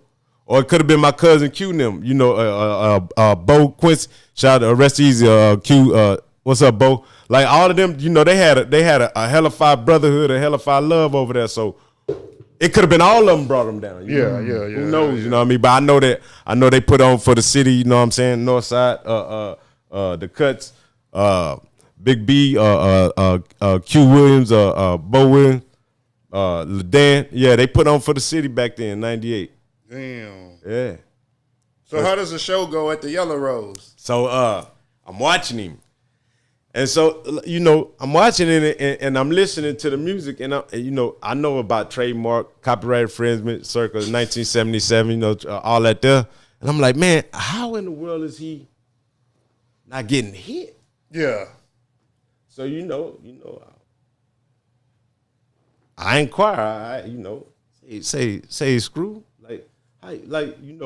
Without blatantly asking the man how you ain't getting sued or whatever. Yeah. I like how you able to do that without somebody saying, hey, you copy me and you can't do that no more. Yeah. Remember, and you look back, DJ Screw's tapes and CDs were never for sale. The cases was for sale. The CD came and the tape came free. Loophole like a Shout out to Screw, man. Brilliant. And I tell y'all what, from anybody, if y'all ever heard that story and if he ever told y'all that, holla at me. I think I'm the only one with that one. Yarr. Dig that rich cat never broke on no. On the map a little way at the bottom of his home. Heavy Hands, if you tuned in, that's the show that you was at too, the one at the Yellow Rose in 98. Heavy was there? Shout out. He could have been. Back then, he wasn't Heavy Hands. He was Nolan. No Boat Verbal 44. Oh, shit. They was third coast. Shout out to Lil E, Eric Goss, and PB. He wasn't Player Baby then. He was Nike. Oh, shit. Yeah. Okay, so shout out to Sealman. Moog said just because you can draw a coochie on paper, it doesn't mean it's going to be wet. He put that in quotation marks. Is that something that I'll tell you what, shit. Family show. PB gone with all that, man. This ain't this ain't the kids asleep. Yeah, they be smoking on this. Women and children in bed already. Yeah, but if you don't want to tell the story, it's all. I mean, shit. Say it again now. Draw a coochie on a piece of paper. Yeah, he said just because you can draw a coochie on paper doesn't mean it's gonna be wet. Moog, what are you talking about, Moog? Man, let us know, Moog. You better know what you're doing, boy. Shit. Bino tuned in. Heavy Hands still tuned in. He said that was a show that he was at indeed. Yeah. Heavy, let us know what you remember from that night if you could let us know in the comments, man. He said Duck had all the tapes. He was a Screw Connect. Oh, yeah. Shout out to Rest Easy, man. Shout out to Lil Fred. Oh, shit. Yeah. Already. Botany Boys, Street Military, K Reno. Shout out to them boys. Shout out to Happy Alone, Sammy, Happy Alone Studio. Yeah, man, yeah. Scagnetti, what's happening, Playboy? See, whenever I hear that name, Scagnetti, I think of like those, to me, from the little bit of history that I've done, those are like some of the pioneers of Corpus Records. Yeah, man, that was pre-1998, like 90s, 97, 96. Yeah, when Sammy had the studio downtown where the House of Blues is now. Or the House of Rock or what? Yeah, when he was in there. When he had signed Gangsta Nip. Damn, so that's where the building was? Yeah, he had signed Gangsta Nip to Happy Alone Records, man. Yeah. and Bushwick, how about that? Shout out to Big Perv. Yeah. They said to tell you Maestro is watching and watch what you say. Maestro watching and watch what I say? Yeah. Shit. Man, we'll get what's happening, Maestro? What's happening, Maestro? Watch what I say. Did you ever get to host like any shows or concerts while you were working at the radio station? Oh yeah, man, a plethora. I mean, every last one, everything that came down, we brought. How about this? I got a story. We was at the Center Theater. This is 2001. We at the Center Theater. We got Snoop Dogg. Dad's Corrupt, we got Dog Pound, we got everybody, 102.3, 102.9 The Barn, Candy Radio. We at the Center Theater, we got Snoop Dogg down there. Shout out, I'll give y'all, I'm gonna give y'all some I'm gonna give y'all some game on why them damn shows, E40 and all them big ass shows will come down there, only be 10, 15 minutes on stage, but yeah, I'll give y'all a game on that. I know how that works, shit. Go ahead. So, you say Snoop Dogg in Corpus, the Center Theater. Yeah, man. So we all waiting down there. Snoop in the back playing the game and shit, smoking. About 2.5, 3 hours there, been sprinkling and all that. So my mom's is there. You know, we all in the front. Big ass crowd, man. Number puff clouds, man. Snoop come on, you know, crowd go crazy. My mom's in the front. I get Snoop the mic and jump down. And Snoop asked everybody, y'all want to see Mama Rich hit the weed? Put my mama face on the jumbo screen. Center Theater. Snoop passed her the blunt. She hit the weed, nigga. The crowd went fucking crazy. Man. Yeah. Damn. What's up, mama? Yeah. I ain't mean to tell you business, but it's the truth, yeah. Yeah, my mama smoked it that day. God damn. Hey, that's the best day to smoke. Shit. Loved it, man. Loved it, man. One of the questions I have written down here was, did you ever get into any trouble on the air at any times? Because like I say, the way y'all were on there, just to me, y'all were just some hood dudes on the radio. Like, you never crossed the line or got in trouble or never, like, got reprimanded or anything. How could I? Nobody knew the rules. They come in off of Tejano rate. They don't know. So I mean, they just say they didn't know. I mean, now, but see, like we were making skeet shooting famous. I would say that a lot at the beat, and then old buddy was like, "Man, it's enough of the skeeting." So that's probably about the only time. Yeah. God damn. Yeah, because I tried to keep it. I knew my grandma was listening, or a lot of people be listening, so I did have to watch what I said and how. Yeah, didn't mean I couldn't get down and dirty, rough, rugged, and raw, but I had to be mindful of that. And then, I had my daughters, young daughters, impressionable, and so man. Yeah. What are some memorable concerts, interviews, parties, or events, if you remember any, from those radio days? One that sticks out. Or one that Bino was talking about, was it was it he was talking about the big timers. He said to tell your side of that big timer story now. Oh, you talking about when I had the camera and they tried to come and tell me to stop? I had them. I always walked around with the yada the bangers, like I said. Or maybe in one, because I want to say Bino, was it Big Timers? Whenever Bino said that he was on the stage and somebody came and said, "Why is this little nigga on the stage?" Was it the Big game? The game. Okay. What's the Big Timer story? Bino, let us know in the comments so we can ask him right now. You talking about the game when we was at Hypnotic and my big brother Dabada was back there and he ran the game, got the game the hell up out of Corpus Christi. He ran smooth up out of here. Yeah. I mean, what about it? He said, tell my brother to explain that night with the big timers or with the game and Dabada. Yeah. What happened with the Big Timers? We didn't get the Big Timer story. If I ain't mistaken, I want to say that Bino said he wasn't there for the Big Timers thing, but he ended up hearing about it later on. He said the game and it was backstage. We know the game story. Tell us the story about the Big Timers. So we brought a Manny Fresh and Birdman down. This is after Juvenile that came. He was back that ass up was real big. So of course they're gonna trickle back. Like I say, they gonna hit us about every quarter, 4 times a year. Juvenile, they did that. Cash Money did that same thing. So it's the Big Timer show, and I think this one they got the Gator Booze. Yeah. Okay, so them cats is on stage, and you gotta remember Manny Fresh. He ain't want to rap. He ain't know none of his lyrics. And neither did Birdman. So I'm recording with the handheld. I'm standing on the chair, and they security come. They try to get my camera and grab my hand and tell me I can't record. Yada the bitch. My name Ricky Bailey. Who can't record? Man, this our spot, man. It ain't where you're from. It's where you at. You in Copitos, boy. This ain't New Orleans. Shout out to New Orleans. But this the Crooked Christie by the Bay, man. We 2.5 hours from Mexico, playboy. This ain't the same thing. You can't come in here and tell me a motherfucking thing, yeah? And I had my Uda bangers on me, like I say, my great-great-granddaddy was John Wesley Hardy.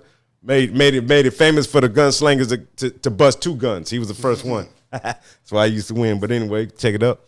But I used to walk around like I was the motherfucking police, man, with on my hip, jada. But I mean, this still in the 90s, early 2000s, on like everywhere.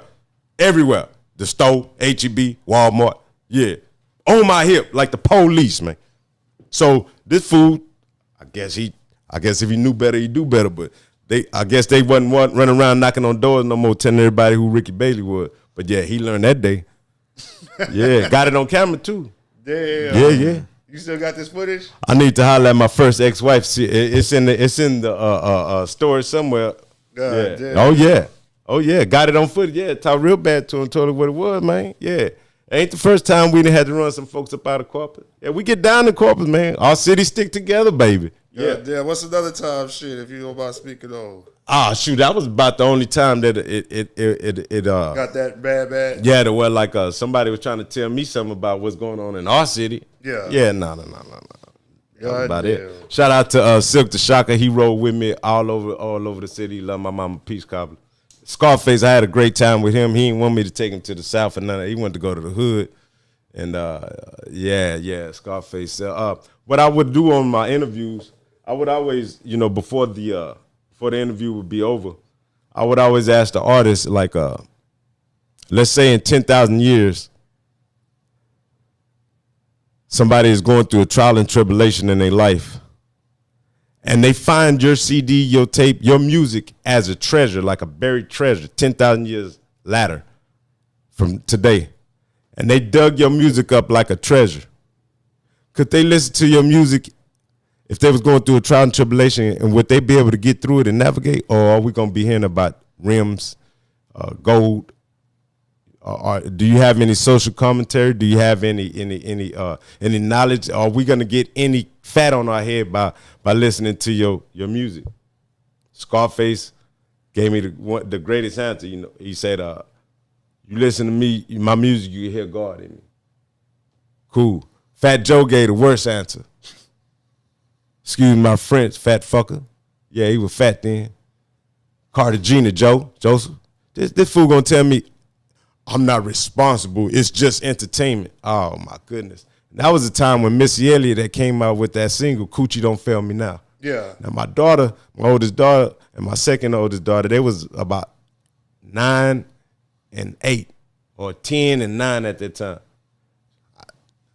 I'm leaving work, put on the Scott system, it's the automatic system. The third song in before I get home, Missy Elliott come on, Coochie Don't Fail Me Now. My two daughters in the back jamming, Coochie Don't Fail. Oh, hell no. Nah. Hold up, Screw. Made me think.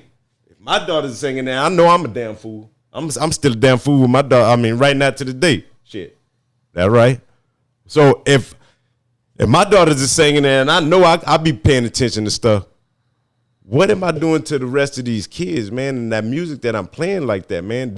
And I know what's going on with mine, and I don't want it like that.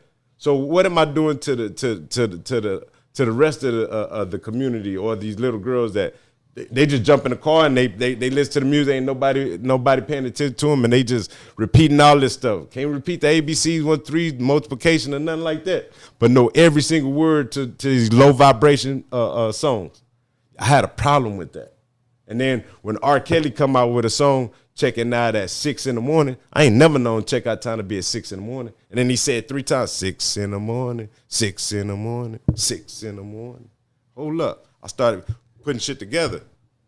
Then we shoot down there the priority to go handle. It's another thing. That's when I learned about Illuminati. I didn't know the name, but I got back, grown man, 22, 23 years old, 2 guns on my hip, laying there at the door of my mother's room crying, saying, "Mama, if I sign this contract, they're going to kill you. You're going to die."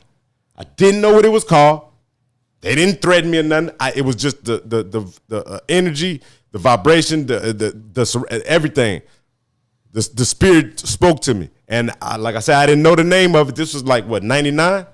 Yeah, but now we know the name. That's the people that I was talking about. What's the priority situation? I really don't want to go deep into it, but that's when Mike had, Suave House, Tony Draper. Shout out to Tony Draper and shout out to Tila, man. Shout out to Crime Boss. Yeah. That was when Mike had basically left Suave House and was basically doing his own thing under priority. Well, no, Suave House had, I don't want to tell all that bit. Well, Tony Draper had gambled away his artist. Already. All right, so he lost it in dice game, gamble game, poker, whatever. He lost some artists, right? And Mike's contract was one. Tila was one. So shout out to Carlos Mathis, a.k.a. The first West Side DJ that used to put on down for us, number 10, West Oso Bow. He up there H-Town right now. Shout out to Kiati, what's happening? So Carlos, he was embedded pretty deep with Jay Prince and the Rap-A-Lot family. And so he knew that me and Nap was I was background singer, dancer, whatever, rapper, whatever for Mr. Mike. I ain't scared to say it. Shout out to Mike, one of the hardest rappers out there still. Carlos shout out to us and he was like, "Hey, Jay Prince say y'all could swing Mike down. He want to sign a deal with him. You know what I mean? So." You know me, I'm hey, we Texas all day, so I'm trying to, like not blatantly tell, say, man, they said, because I don't want to be in the business like that. And Mike is a very strategic person. Very smart. Learned a lot from him. Shout out, Mike. What's happening? What's up, Noodles? Basically, anyway, Carlos told us to get Mike with a rap a lot, and it would be a little something there for us too, maybe a deal or whatnot. You know what I mean? Who knows? Shout out to old buddy up out of Austin. The first jump on it. Now it's South by Southwest. This is way back, yeah. No, jump on it is a separate event. I know what you're talking about. Jump on it. They used to have it at the park. Goddamn, in Rosewood and Park then the next year, that's when they started that's South by the first time I ever Southwest. saw Yeah, goddamn Gorilla Marley, big all them out there. Man, I can't remember his exactly name. what But you're yeah. Shout out to him. Shout out I know the dude you're talking Kevin about Miller, too. man. I know the dude that you're talking about too that would throw the jump on it festival. Yeah. Can't remember his South name. Circle. Nah, not South Circle players. South Circle was Mr. Mike's group. Yeah, him and Before he Thorough. went solo. Yeah, Jump on. yeah, hell yeah. Uh, So you say Lil Mac basically say it started with an N. that's what I was saying. I want to say Nook. Is it Nook? Nook. Yeah, I think it was Nook. I want to say Nook. Shout out to them boys. What you know Nook about Turner, that if I ain't wood? mistaken. I want to say I can't. Man, I might be Yeah, wrong. Nook. Yeah, it was Nook. Yeah, hell yeah, hell yeah. Hey! I want to ask y'all remember this cat, a promoter, man, from a promoter from off the Cosmo. I know he's from Earth. I can't tell you where, but his name was Uncle Charles. He was a promoter. Right, Man, he used to put on the biggest shows, man, but never had no show. Oh shit! Yeah, man. Oh man, I'm Uncle like Charles. somebody I know here in Corpus, but I ain't gonna say. Shout out to Uncle Charles, man. I'll never forget that cat, man. You say he put on the biggest shows, Man, but dude had the biggest names of the big shit. And shoot, he would come to the radio station and like he'll pay a piece of it, but the one pay. So he getting his spins, go to the center theater, pay a piece of it, getting all his ticket sales, man. Yeah, the day of the show, man. You eat, man. Who? No show? Man, dude in a whole nother state doing it. Uncle Charles, man, shout out. Kevin Miller, what's up, Blair? God damn, Was man. that Janky Promoters? Man, worse, that dude was say, man, but he would run the same gambit and did it 2 or 3 times in the same city, man. Uncle Charles, man, that's crazy. God damn, Festus, what's up, Festus? man. So how do you end up leaving 102.9? If you mind speaking on that. Sure. Man, How long was that run? Yeah, how long was it? 98 to like 14, 13. To 2013? 14, yeah. My daughter's my baby's my 8th and 9th child was born 2012, my twins. And since my second oldest daughter was having my first grandchild, my oldest grandchild is 15 days older than my last daughter. So I said I can't do this nigga Mexican shit. I can't handle more. I wanted 10, got the 9, yeah. So 2012, I still mess around. Went and got a corner store, Motown Mall in the neighborhood where I come from. Went and got an old corner store. Only black man in the city that had one like that. Y'all dig that? Got put on top 10 most wanted again. You know what I mean? Attempted murder. Yeah, lost $36,000 cash. And I didn't want to work for nobody else no more. I said next time the radio waves will hear me, it'll be my own station. I'll own it. We made a lot of people a lot of money. Shout out to Jesse. Shit, can I get some of them pesos, dinero, 2% or whatever, from the club to the radio station. The first 2 years, man, they cleared about 3-4 million. Million. I'm talking about with the M's. And don't forget, it was a Tejano station before and the Yellow Rose. God damn. I mean, just facts, man. Truth tastes good to bed for a lot, man. It what it ain't what it ain't, man. Dig that shit, man. But it's just the truth. So I got tired of us, I call that shit Bruce Leroy syndrome. Can you teach me some moves, old bite now? So you felt like y'all was putting in a lot of work and wasn't being compensated for the work that y'all yeah. You know how I go. Yeah, oh yeah. Still to this day. Shout out to Big Bell on Z95. Yeah. Shout out to Bell. Yeah. Ask him. He'll tell you. Working hard. Make you feel like James Brown, the hardest working showman in business, man. But yeah, compensation is like, yeah. So me, nah, pay me now. Or, we just got our own. 361 to plug Worldwide Radio. Yeah, we go get to that. But 6 continent. Johnny Moog on here saying you cussed out Jesse. I jumped on his desk, all kind of shit. Oh man, yeah, I'm a damn fool. Say yeah, I'm a damn fool for shit show. Damn fool. That was our moniker. Had the hats way back in high school. Said damn fool. And t-shirt damn fool. Shout out to Mashawn Spook. Yeah. So you got safe to say that was the last day though. No. Oh, that wasn't even the last day. I got fired and quit. But man, at 102.3, all that shit, man. I never got looked at. Man, but old buddy, I tell you. I mean, I ain't trying to, not to, but yeah, man, the truth is, hey, man, if you don't want a motherfucker to say it, don't do it. Yada bitch. Shit. Sun gonna shine, baby. So what happens with Jesse to the point you jumping on the tape? On that bullshit, you know what I mean? We didn't show them, we didn't Bruce Lee, can you teach us some moves? Y'all done built this shit Yeah, up. we didn't show them what it is, you know what I mean? Shout out to Lil Rich, you know what I mean?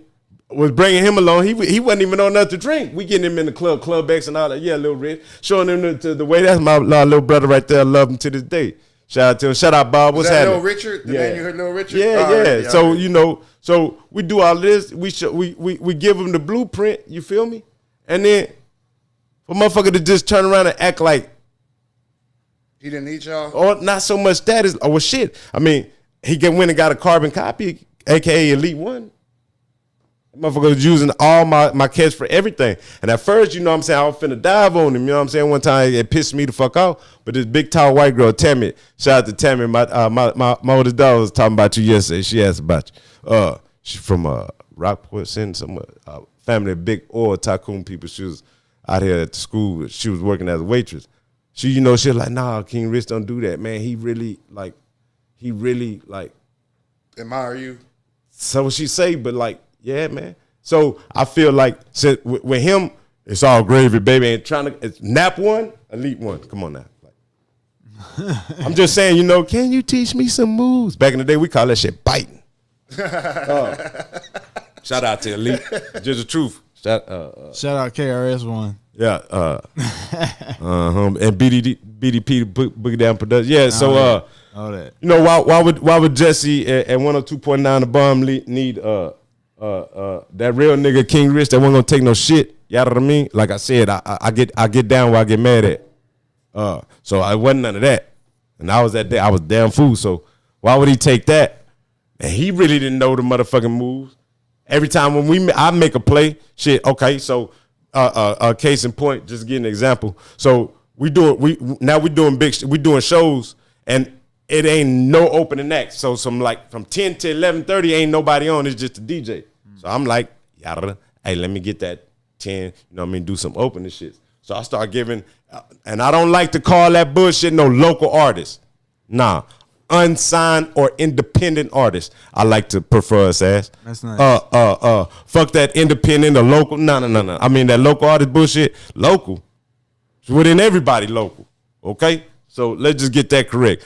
Independent or unsigned artist. Ain't no more local shit. But so I was allowing our city, and let's get this correct. WoodBoyz music, Dabada Chinky Eyed, Third Coast music, they was all up on we was all one umbrella. I never, ever, ever cheated the game. Ever. I never played our music without playing everybody else's. Cause I thought that would be some suck ass shit. How I'm gonna play our shit, but the whole city ain't getting played, and I wasn't gonna play the game like that. 10 toes knee deep and better than concrete. Yadamino. Shout out to Gotti, the Four Corner Hustlers. Rest in peace, Fat Rich. Yeah, I was gonna play the game correct. Rest in peace, Flatline Jr. Jr. I was Snoopy. I was gonna play the game correctly. So if y'all go back and you think you never really heard no WoodBoy music, you never heard Dabada music like that. You never heard trash. You never heard Third Coast just saturated over the radio like that. Not at all. I'm gonna play the game correctly, man. God damn. Hey, and from Baby Bash to all of them cats, man. When SP and when Carlos, when he had to go to college, he had to go off, and everything was just like meh. And y'all cats was staying in my house, and my sister was braiding grim hair and all that, right? And all that. Yeah, Baby Bash got and it hit big. I ain't seen that nigga since. William Basharini. So Just Baby the truth, Bash man. used to be at your sister's house? Yeah, he used to stay in my house here, man. So at 102.9 The Bomb, I made them niggas commercials, did all that, man. Was sharing with them, bro, letting them come up there. All of that, man. Niggas ain't reached back, said nothing when them niggas made it. Seen them niggas at the show, them niggas doing our moves. Shoot up. Just the truth, man. Truth tastes good to bed for life, man. It is what it is, it ain't what it ain't. Check my DNA, my resume. If I'm lying, check it. So when you leave when you leave 102.9, do you go somewhere else or you leave radio? Nah. I went 7934 Meacham Parkway. Yeah. Got the corner store, had my twin. Yeah, that's about it. And then got a divorce and then started traveling the world. You know, BMS, first disaster catastrophe, new house supervisor, trainer. I just started traveling all United States and every state multiple times throughout the year. Be gone 8-9 months out the year from 15, 16 to like 2020. March 2020 when the COVID happened, they wanted to send me to O'Hare Airport in Chicago to go sanitize and teach the supervisors how to sanitize COVID. Motherfucker, y'all don't even know what the fuck it is. Y'all ain't locked down. Nah, I ain't going. My bags made it, but I didn't. Yeah, I couldn't see myself bringing none of that back to my family. You know what I mean? God. Not at all. So yeah. So then after that, okay. So that was March 2020, and then boom, June 19th. That's when I got 361 to plug Worldwide Radio. Yeah, let's talk about that. Yeah. What made you want to start that and get back into the radio? Always, man. Cause we did this. This is what we did. We did this. So, I mean, I think it's only right to be compensated for it now. And if not financially compensated, compensated with the understanding and the energy that it's owned, personally owned. That's what I want. Mine. Yeah. Nobody can tell me shit. I'm not a pirate station. I pay royalties for every spin. I have rights to spin your music and to pay your royalties. Yeah, being my ass cap. Shout out. Get your spins in. We can talk about that too. Yeah, hell yeah. Oh yeah, check this out. Just to let everybody see that they was watching. So 361 the plug. You know, I'm going back and forth, state to state, flying everywhere. Right. Station's still running. I'm still working. So I told my folks, and shout out Re Nation. I told my folks, I said, hey, look, this our city, man. We finna make it do what it do again. We finna make a move again. Cause watch them. Hey man, I mean, it's mirrored action, man. Move left, watch how they move left.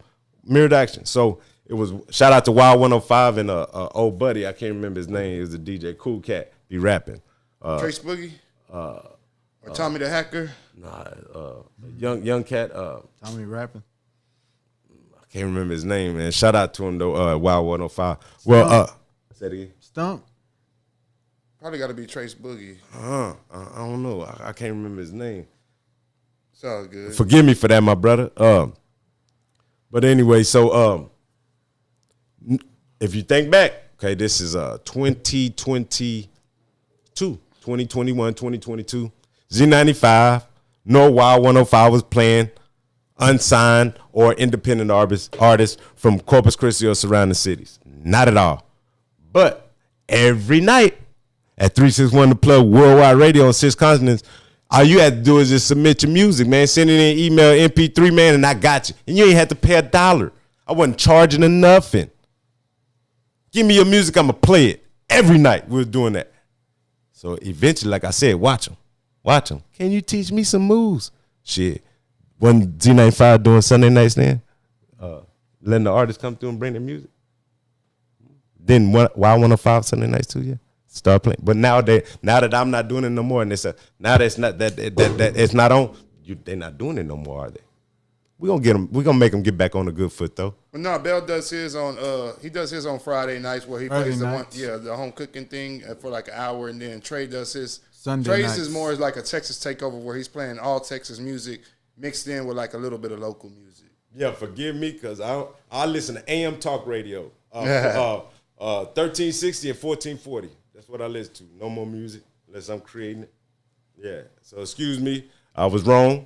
Correct it. But They got to get back to the good.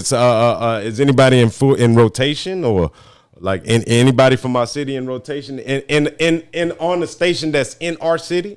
On regular rotation, the only artist that I've seen or heard that's in regular rotation is K Renee.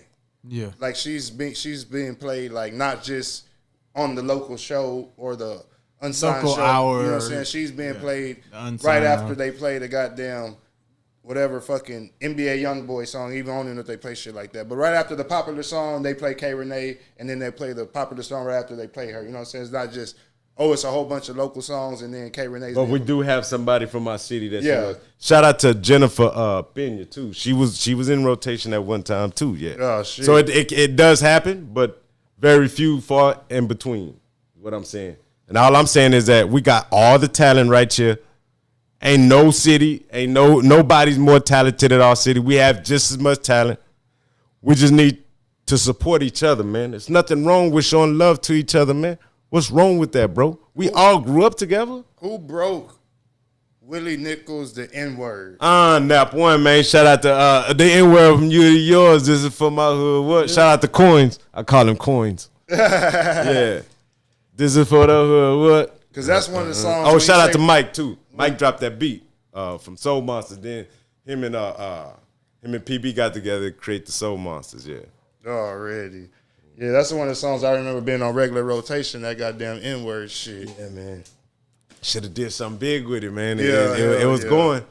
Shout out to Wired Up Click, the Wired Up Click.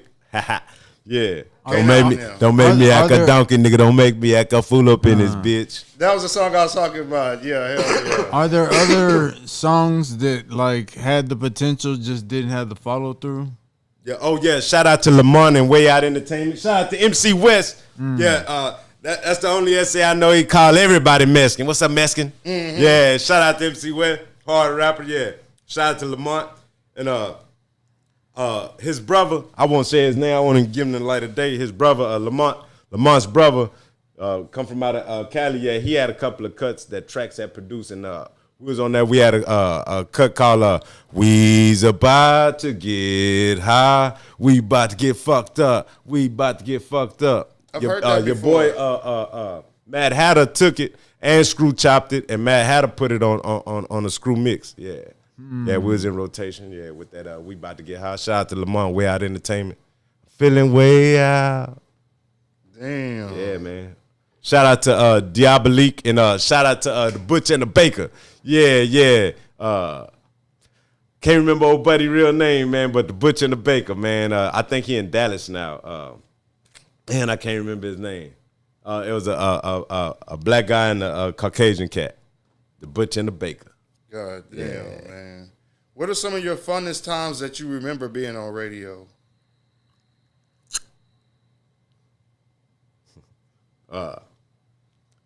Y'all be in that bitch smoking it too? Man, late at night. My favorite times, I'm gonna tell you the truth, shit. My favorite time like about 2:30 in the morning, right before 3. Yeah, coming from the club and shit. You can catch you a string like I got the keys to the station. Y'all don't mean no. You would drive the radio van around? Man, shit. When I. So you can see. Yeah, tell us. I don't advise that, but yeah, I told that. I didn't tell a couple of them shits up. Tell us what it would mean, because I know it's today it don't really mean as much, but like you say, whenever you saw that van in Port Air Shopping Center and you followed that, like yeah, it was actually a little the one of 2.3, the beat. It was a little white sidekick Jeep or whatever, like the little you know what I'm talking about? Like the little photo. It looked like the little Excite Bike Jeep that you used to ride on Nintendo. Yeah. It was like that. I forgot what them things. One of them things. It was like that, man. And that motherfucker had the beat on the side of it. Little ugly motherfucker too, yeah. But you see that little motherfucker, that little raggedy motherfucker coming, yeah, you knew. And then we got the 2.9, the bomb van. Yeah. Put them Twinkies on it. We got the bomb truck. Put them 22s on it with that bang in it. Yeah. They was gonna hear us coming before they seen us. God damn. Shout out to Bob too. What's up, Bob? God damn. That's Jesse's son from out of Rove. Neta way. God damn, man. Yeah.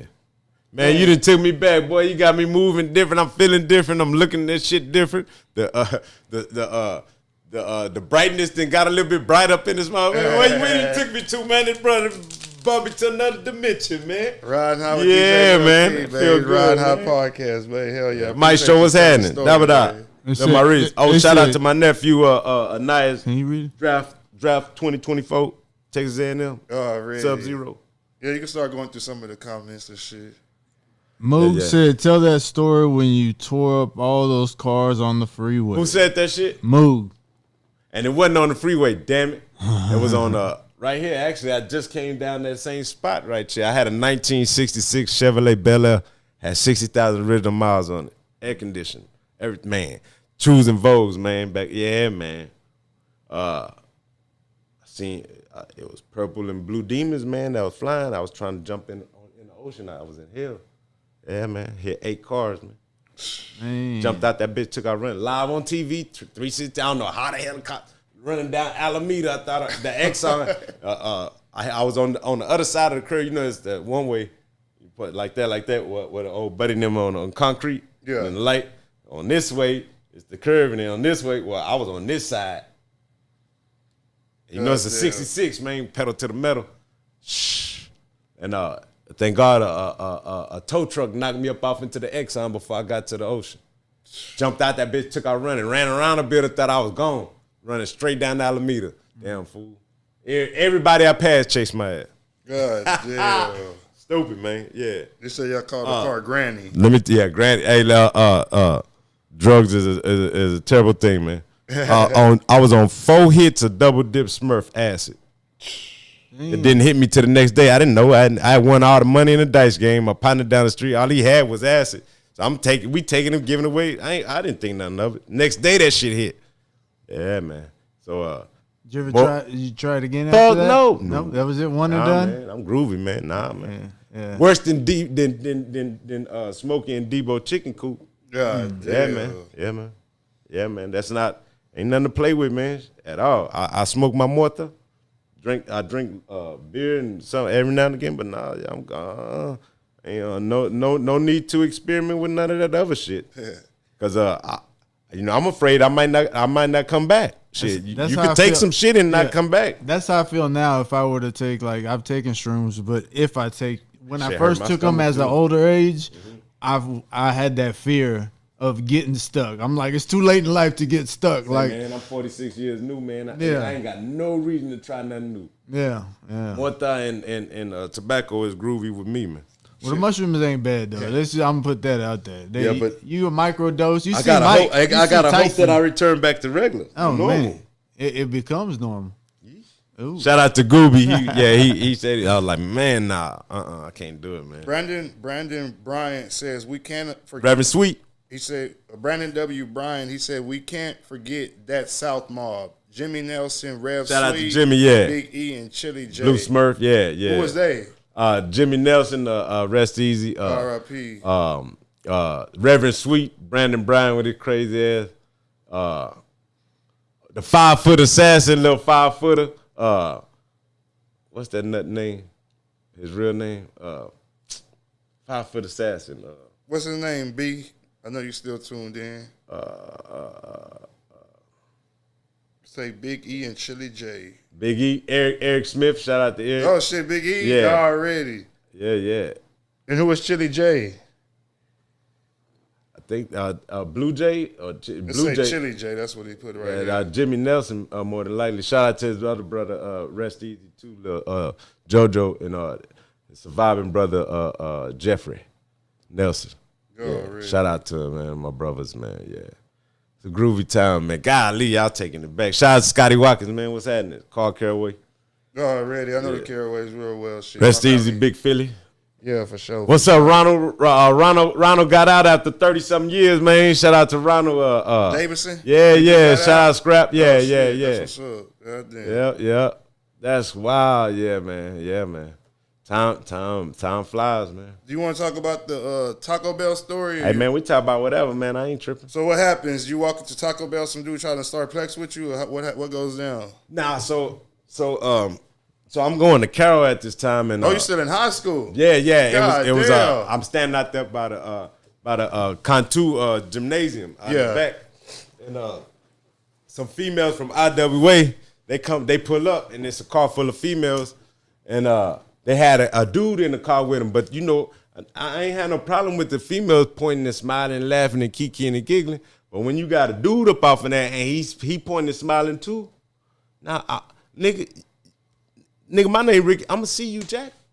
You know what it is. We was dressed funny or something? I was just standing there. They was in the car. He was in the car with the females, and he got the kikiing and giggling with the females too. The females pointing and smiling at me and laughing, and he was in the car. Yeah. So nigga. So I'ma see you. Like I say, I get down or I get mad. And I told the nigga, I'm gonna see you. And it was just so happened to be that spring break. Shout out to Texas T, Hollywood Nights.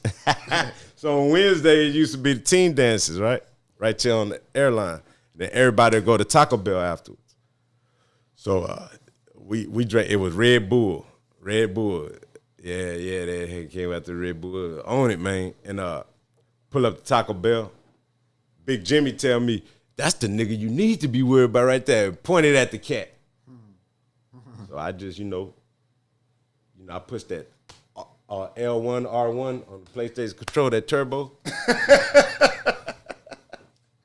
Yeah. I ain't proud of it, you know what I mean? I wish I could take it back. Yeah. It is what it is, you know what I mean? I apologize. And if old buddy is out there right now, Kadir Richie, man, my apology, you know what I'm saying? If I could take it back, I would, and I do want to apologize because that wasn't right. Now that I'm at a newer age and with a little bit more understanding, I know that wasn't right, and I do want to apologize to you and your family and any heartache I caused or whatnot. But back then, couldn't tell me shit though. Shit, I thought that was the thing to do. So my partners, we riding in the van, and they tell me I done killed him. So I'm telling them, take me to the church, drop me out. Yeah, I stayed the night at the church that night. Damn. Yeah, they were gonna find me. They ain't come get me till about 5 days later. 14 years old, man. Yeah, put me on probation for that, man. And that man was 18 years old. Not making no excuse, but yeah, man, that man was a grown-ass man. I was a 14-year-old kid. But due to the situation and of my hands and feet being out of the register so I ain't had no business fighting out in the street like that. Yeah, that's what somebody said that you're a black belt. A black belt. Yeah, I mean, well, shit, I don't know. Bruce Lee say you put your belt on like a loop. It wasn't no colors or nothing. Shout out to Lloyd Freight Train Lister. Yeah, it took us. You start off with a white belt just to get one yellow stripe. Everybody else, it took 6 weeks. You got a yellow belt. It took us 6 months to go from a white to a yellow stripe. 6 more months to second yellow stripe. 6 more months to test for your yellow belt. So it took 18 months for us to move from white to yellow belt. So needless to say, yeah. I was taught told, us 12 different disciplines. I was told once that the belts originally way back when started out white, and the way you got to being a black belt was over time. Yeah. And it becoming black, like it's no longer fucking white. You could tell how much work somebody put in over how dark their belt got. Yeah, that's what I'm saying. It took us like a year and a half just to move up from one belt to the next when Choi's and everybody else. Shout out to Jeff and Top Jim. Top Jim. One of the competitors I used to fight with in tournaments. Shoot them cats. Yeah, man. Moog said Kung Fu Richie. Nah, Bruce Leroy Negro. Some bullets with his teeth. Yeah, man.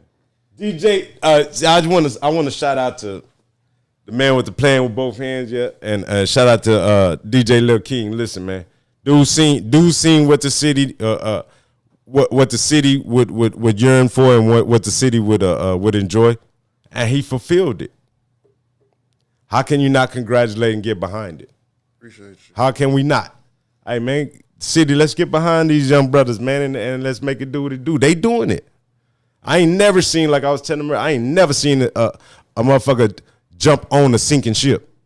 Not at all. They jump on the ship that's afloat. But what type of grown man want to jump on another nigga ship unless y'all got a plethora of ships? We finna make we finna have a squadron of ships. Nah, man. Gotta get, hey, same team, same dream, man.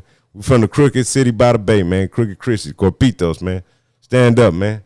Hell yeah. Shit. One of the other comments, B-Note says, talk about the Super Bowl concert that y'all did in Houston. Yeah, so shout out to Hump. Was that 04? Super Bowl 04 in Houston? It was the first time they had the Super Bowl. Yeah, 2004. It was at the Audubon car lot. Okay. Hump and Sucker Free, they threw a big, and so it was Yates and Madison, the band. They was the battle of the bands. They had their whole band there. Say, bro, when I tell you it was over 100,000 people there, it was over 100, and you had people from Hawaii that had brought these big old 18-wheelers with the screens on the side, with they album and a video playing. I'm talking about, man, people spent, man, we was the opening act. Yeah, the WoodBoyz was. But at that time, that when I was going through a transition on understanding, I didn't want to do no more music like that. If I wasn't praising God, you know what I mean? I didn't want to do it. And we was in the middle of creating the WoodBoy album. And I apologize to my fellas, you know what I mean? Because I caught that feeling at the wrong time. I almost kind of left them dry, but, you know, we ended up getting through it. But like I told them, I ain't going to do it unless we do this one song, you know. It's called To the Alpha and Omega. See, Lord is my Savior. So we did that. We had 15 minutes at the beginning to open up the show up there. They did the WoodBoy stuff, the cursing and all that. The last song, I went up there, we did the Alpha and Omega. As God in my witness, if I'm bullshitting, man, little flip, you ask them out, Hump. After we did that, everybody, the battle of the bands, all the rappers left. Whole show shut down, over. Yeah, off a gospel song. Bino said we ate that shit up and we went solo and we left with the crowd. We always went first and that bar was set so high it couldn't be matched. Shout out to Cuero and Victoria. You know, that red barn where we, man, riots every time. Don't make me act a donkey, riot. All that there, riot. Yeah. Just be riots, man. Used to go down, man. These little cities like Sin, Karn City. Yeah, used to go down up off of them little. Shout out to Refugio and Winnie Brown, them, yeah. And Refugio, Mama Bostic. Bino said his favorite KR verse is on Gotta Go. Your verse on Gotta Go, how's that go? Say, girl, come over, holla at a thug, nigga. VIP up in the club, sipping on hard liquor. I got some draw in my ride by 3 or 4 Swisses. Finest thing in my sights, let me come fuck with you. Tell your girls you all right, you gotta ride home. And tell your ex don't plex player, just slide on. Ain't no calls tonight, throw away your cell phone. Yellow Gorilla, Puff Killer, let's take a ride on. Ocean Drive, getting live in the city lights. Don't hit the weed at stop signs or a red light. Competition is none, see what you feel inside. Player taxes and factual, see it in your eyes. Living life as a player, live it as a G. And popping pistol, puffing blunting ain't no thing to me. King Richie be the realest nigga you ever meet. You the through the mail, baby, let's ski. Baby, drop that ass to the floor. We got the Hypno, Henny, and Dro. I know you're digging it, ho. Yeah. Motherfuckers all right. Yeah. Hell yeah. It's all right, yeah. Bino. Which one's the applause button? Shout out to Bino. You know that Bino was a Cumbia King, a Selena baby, yeah. Shout out to the Cumbia King, Jay Khan on them. Yeah. Man. Shout out to Cruz. Yeah, what's up, Cruz? He's standing here in Mexico somewhere doing it big. It's a question we always ask. Somebody just asked right now for us to ask it. What are your top 5? I always ask artists, but the boy sent stars for you to ask that question. Shout out Johnny Moon for the stars for the damn show, man. What are your top 5 groups all time out of Corpus Christi? Oh man, that ain't right. That's cold. That's why he sent 200 stars. Wow. 5? He said send another 500 moves. Shit, I mean, do we have 5 groups of something like that? We're talking about all time, not active right now, like of all time. Oh man, all time. All right. It's rap music or just music in general? I'd probably say let's keep it hip hop so we can learn. Man, that's cool, like, because you know I was gonna say Selena, but you took that away. Yeah, you can't do that. All right. Woo. Oh man, hold on. Hey, honestly, You know, Hey, that wide up click was something else. Shout out to K9 Kendrick. Rehearse your verse, nigga. Anyway, Maestro know that's a inside joke or whatever. Got that ass whooped at prime time one night. Maestro told me, rehearse your verse, nigga. Yeah, we heard what you said, nigga. Rehearse your verse. Yeah, put the pause on him at the club. K9 Kendrick Jones. Yeah, you know what it was. Yeah, rehearse your verse now, nigga. Real nigga shit. I mean, like I said, I'm telling the truth, man. If I'm lying, check me. If I'm lying, check me. Okay, so number one, and this is in no particular wide order. up click. We got one down. Wide up click. Hey, I tell you who had a live ass group. I don't know if there was a group. Talking to the mic. I don't know if they was a group, but they was together. They made some cuts together, and it was Jay Styles and Coins, man. Willie Nichols. Them brothers had some songs back then when Mike and them was recording on Mary Street. Now they the Soul Monsters, PB and Mike, but before it was Mike. Yeah, and he had it was that Styles Incorporated? Oh, you said Coins. I'm all like, well, yeah. Nah, that's Willie YTG. Nichols and Jay Styles. That's with Tones? Johnson. With Tones though? With Curtis Tones? Curtis Perry? Sir Tones. Was he rapping with him? Because they had a 3-man group at one point. Because unless you're talking about with Larry Pruitt. Because they had YTG. They were doing the Hypnotic days. YTG. Was that with Big Sexy now? Oh, man. It might have been.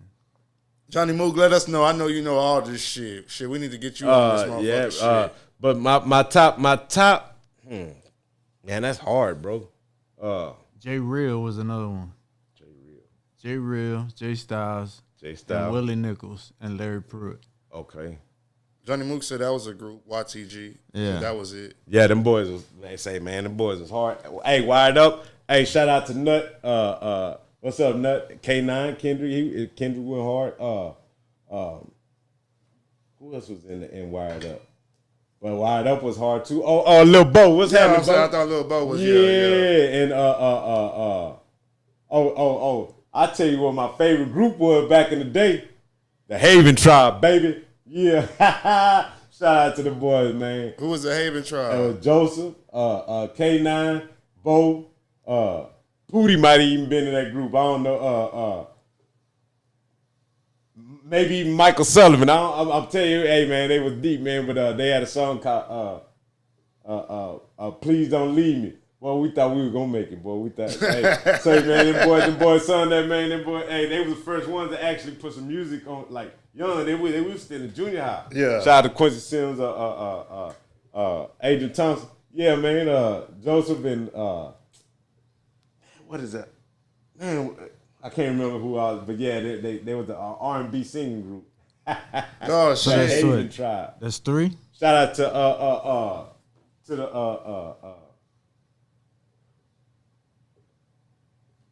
the Lil Brandon, my nephew, and you could just move the mic shit. You can Williams, move that Timothy you Williams. can scoot it up so you can keep on rolling. Give him a rolling tray. Timothy So I don't even know Williams. that motherfucker is. Look, let me scoot it up. They had a little clique, man, that we had put together. Went to the Essence Festival and all that in Houston. They was on TV too. Actually, the news came and interviewed them. What was the name of that? What was the name of the clique? Appreciate it. The Haven Tribe. Yeah, they said West Haven Tribe was the name of Yeah, it. shout out to them. Hey, they had some tough, man. Somebody saying Twan. Hey, say Shoestring Antoine. Say coldest lyricist, man. Not too many people fucking with that dude, man. Damn. Third Coast, I love Third Coast. Shout out Folk Corner Hustlers. Yeah, say Twan was in the WoodBoyz. Okay, Yeah, so you're saying Folk on the Hustlers? That's Fo? Yeah, Flatline. Shout out to Flatline. I don't want to leave nobody out, man. Who else? Them cats from the north side. Daddy Cree and the Fat Man. You know what I'm talking about? Shit. They had some murder shit. Big Sexy and his cousin that came down, the producer, and Who was Big Sexy? Marlon. What was their group name? That's what I'm trying to ask. Yeah, we're gonna do it on this one, shit. Goddamn. And then his business partner, I think they got the clothing store now. His business partner, they was together. Man, I cannot remember the name of that. Shout out to my cousin Paper Chase, him and Rest Easy Giovanni. Yeah, and Antoine's brother-in-law Eddie, Big Ed. Yeah, hell yeah. They was jamming.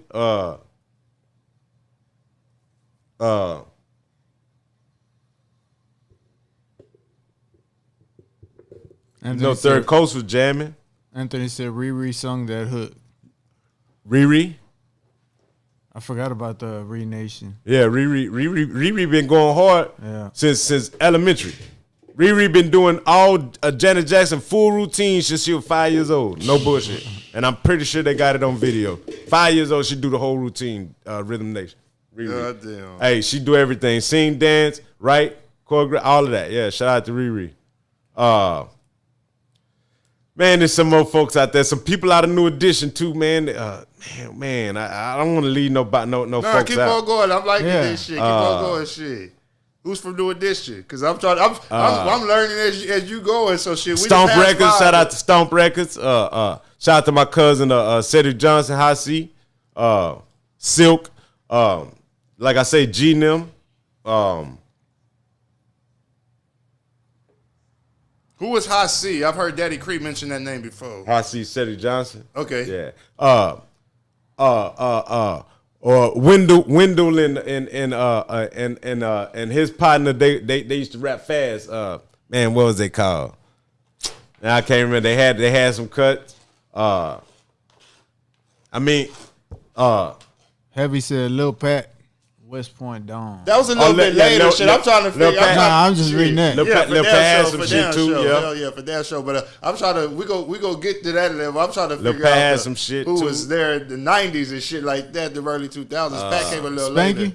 Oh, shout out to my nigga, man. I don't know if he passed. I know he was a little sick, man. But Patrick Bell, he passed Bellfield. away. Shout out to him. Hey, Money Wise was on it. You know what I mean? Money Wise was on it. Money Wise was I credit Money Wise. Money Wise was the first, and I'm not crediting him as the first person who had a CD or nothing like that. But Money Wise was the first person that from Corpus had his face on the CD. That had his face on the CD, and it was green. I never forget. Yeah. Shout out Money Wise, man. Yeah, man. That was the first person I seen that actually had a CD of his shit. Oh yeah, Money Wise. That was the first person I ever seen. Say you know who had some hellified shit, man. I used to beg him, man. Let me get that, man. Let me play that single on the radio, man. Soulja-Fied. Who I've heard that name. Who man. Shout out to my nigga, man. Soulja-Fied, man. I think I just ran across that CD in my box of old shit last night. Last night. What? Yeah, man. Because I was looking for Dap's DVD. Damn. Who they mentioning some names right there on the screen. You can probably see right there. Somebody's Nolan said Spanky, Window and Spanky. Yeah, there you go. Shout out to the Northside Bomb Squad while we at it. Yeah, Winston Satterwhite. Wimp. Yeah, Wimp was a killer, man. Yeah. Man, we going through it, man. Shit. Yeah, man. We need to do a panel. Man, honestly, we leaving somebody. We leaving some folks out. That's why I said it. Shout out to the Wood Girls. Who was the Wood Girls? Tamara Davis and Buns. Bunny. So how did the Wood Girls come about? Are they your homies and they're like, y'all are the WoodBoyz, so we gonna do like Raising Greenwood? We all were they under y'all or they just did their own thing? Everybody was equal. Everybody. Well, not like I mean, like under y'all, like y'all were like recording them and y'all were like presenting them, or they were just doing their own thing, calling themselves the Wood Girls. No, we was all together. Yeah, they would sing the hooks and whatnot. Damn, Bunny and shout out to Thumper, Rest Easy William Rowland. Shout out, man. Who else was out of New Edition? I know I'm missing some rappers out. Who was out of New Edition? Moog? Somebody, RP Cola. Yeah, I always hear about RP Cola. Say he was a first Corpus artist with a pretty big song. Yeah, I would definitely say that. Shout out to old boy Beaner Productions out of Flower Bluff. I wonder where he at. Was any like local artists like shout out to Illuminati out of Kingsville coming up there to the radio station like trying to get their music played, or that wasn't like a thing? Like, oh, who is that? Pull up and knock on the door at 102.9 and try to fuck with somebody that's here. Did that ever happen? Like regular? I mean, like a local artist from Corpus, independent artist. Yeah, independent on side. I'm gonna steal that. Did they ever come up to the building trying to get their music played? Yeah. That you remember of any? Nah, cause like it wasn't that type of party. Yeah, and like I'm gonna tell you the truth, and this some real shit, man. Real shit. All right. The issue that I had with our unsigned and independent artists out of Corpus was that, granted, a big show come, everybody want to open up, fine and dandy. But where's your merch? Do you even have a CD to sell when you get off stage? So are you just performing because you want your people to see it and you good with that, or are you actually? Were you really trying to market and shout out to Gotti, man, Don Gotti, man. Hey, that dude there was a rustling mother. Say, dude had everything. That boy was selling. That boy was selling shoestrings. That boy was selling water. That boy was selling paper, zigzag. Man, Gotti was selling everything, hustling, man, really grinding, man, on the Grussel, man. Shout out to him, man. He really was on the Grussel, man. Him and his brother, man. Shout out to him. What's them boys called it with the mask? Small Town Killers. Yeah. Shout out to Romeo Beretta. J.R. Pettis, what's up? Sammy G. That's a name I've heard before. Sammy G. Yeah, that's Sammy from Happy Alone Records. Oh, really? Yeah, Sammy. Man, I know I'm missing some folks, dog. And I feel Maestro bad. said Chris from Flower Bluff. I don't know if you mentioned. Yeah, that's the Beaner production. Yeah. Oh, really? Yeah, he. Shout out to him. Hey, shout out to my brother Kevin. He got an artist, man, a Oriental artist, man. She bad, man. She write, she sing and she produce. I don't know her name right now, but you know she from here. She out of here in Corpus. Yeah, you know. You're talking about Mook. I know you're talking about. There Mook. you go. Hey man, she's special, man. Shout out to her, man. Y'all be on the lookout for her, man. She gonna do big things. You What's know my up, brother Mook? Kevin. Shout out Mook. Yes, sir. Yeah. Kevin Miller. Yeah. Man, that's what's up, man. Shit, I ain't got no more goddamn questions. Did you but tell us how you met Bino? Huh? Did you tell us how you met Bino? I raised Bino. Okay. Yeah, that's my little brother. Okay. Yeah. He two blocks, 2 doors down. His mother is my mother, Miss Garcia. Yeah, that's my mother. Yeah. Saint that's my brother by love, not by blood. You know. Oh, really? Yeah. Mook was, Johnny Mook was saying something earlier about you end up giving him a board or let him borrow a board that you just eventually let him have or some shit like that. Who? Moog. Johnny Moog. He said that you left it at his spot and for a while. And Yeah, that's my little brother, man. Yeah. Hey, he the one that, and I'm telling you, he the one that put. I ain't know shit about no damn NPC. I didn't, I wouldn't.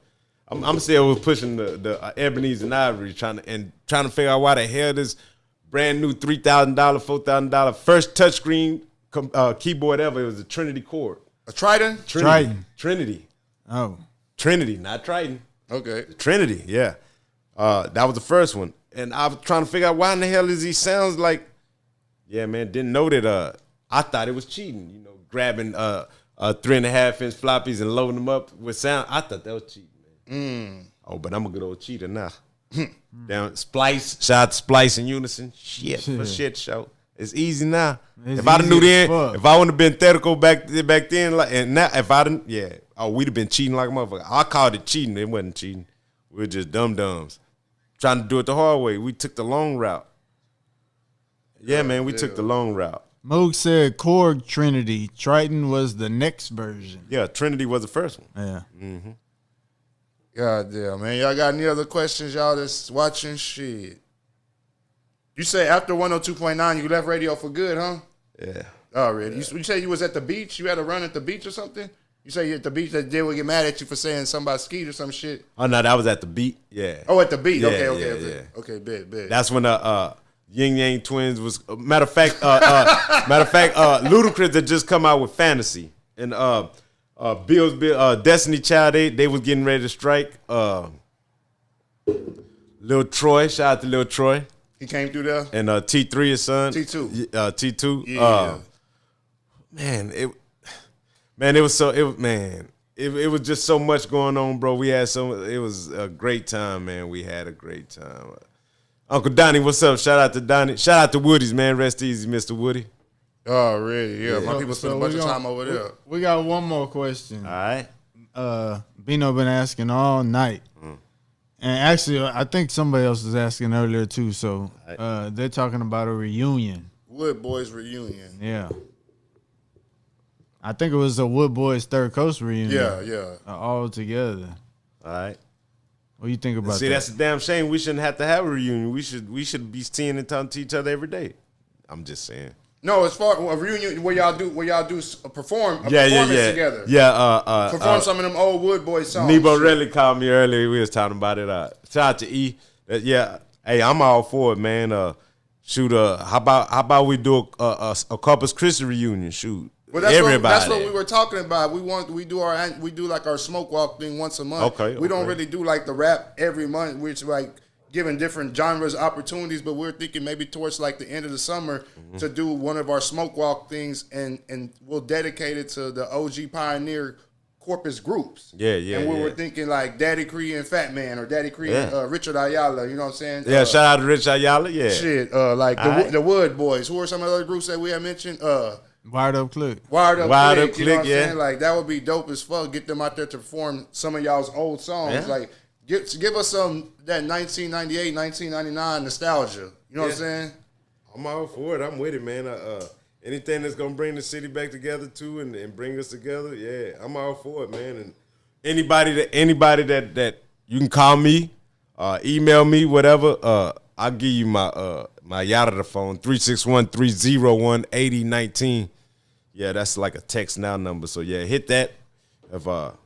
If it's all groovy, I'll hit you on my real phone. But 361 the plug, 361THAPLUG@gmail.com. That's right. Hit me like that. Anything I can do for y'all, man, holla at me. Holla at DJ Lil King. He know how to get a hold to me. I'm gonna stay in contact with this man.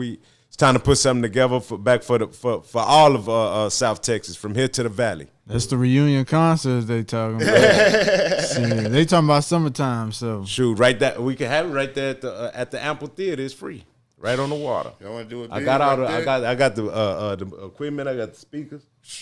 Get it in. God damn. The shit show. And just like that.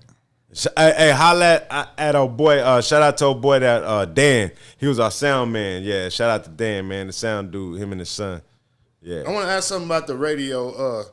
I know back then everything's probably just emailed in. What was it like to get CDs? And they would get mailed to y'all. Like, yeah, how did they come in? Oh man! And was it like a big deal on Tuesday or whatever day the new songs came in? Like, obviously they were singles too, right? Yeah. Yeah, let's talk about that a little bit. So it was a while back the way that it used to come. Okay, you had Rap City the Basement, right? You had the magazine. What was the MTV show? Yo MTV Raps. Yeah. But see, they wasn't really like.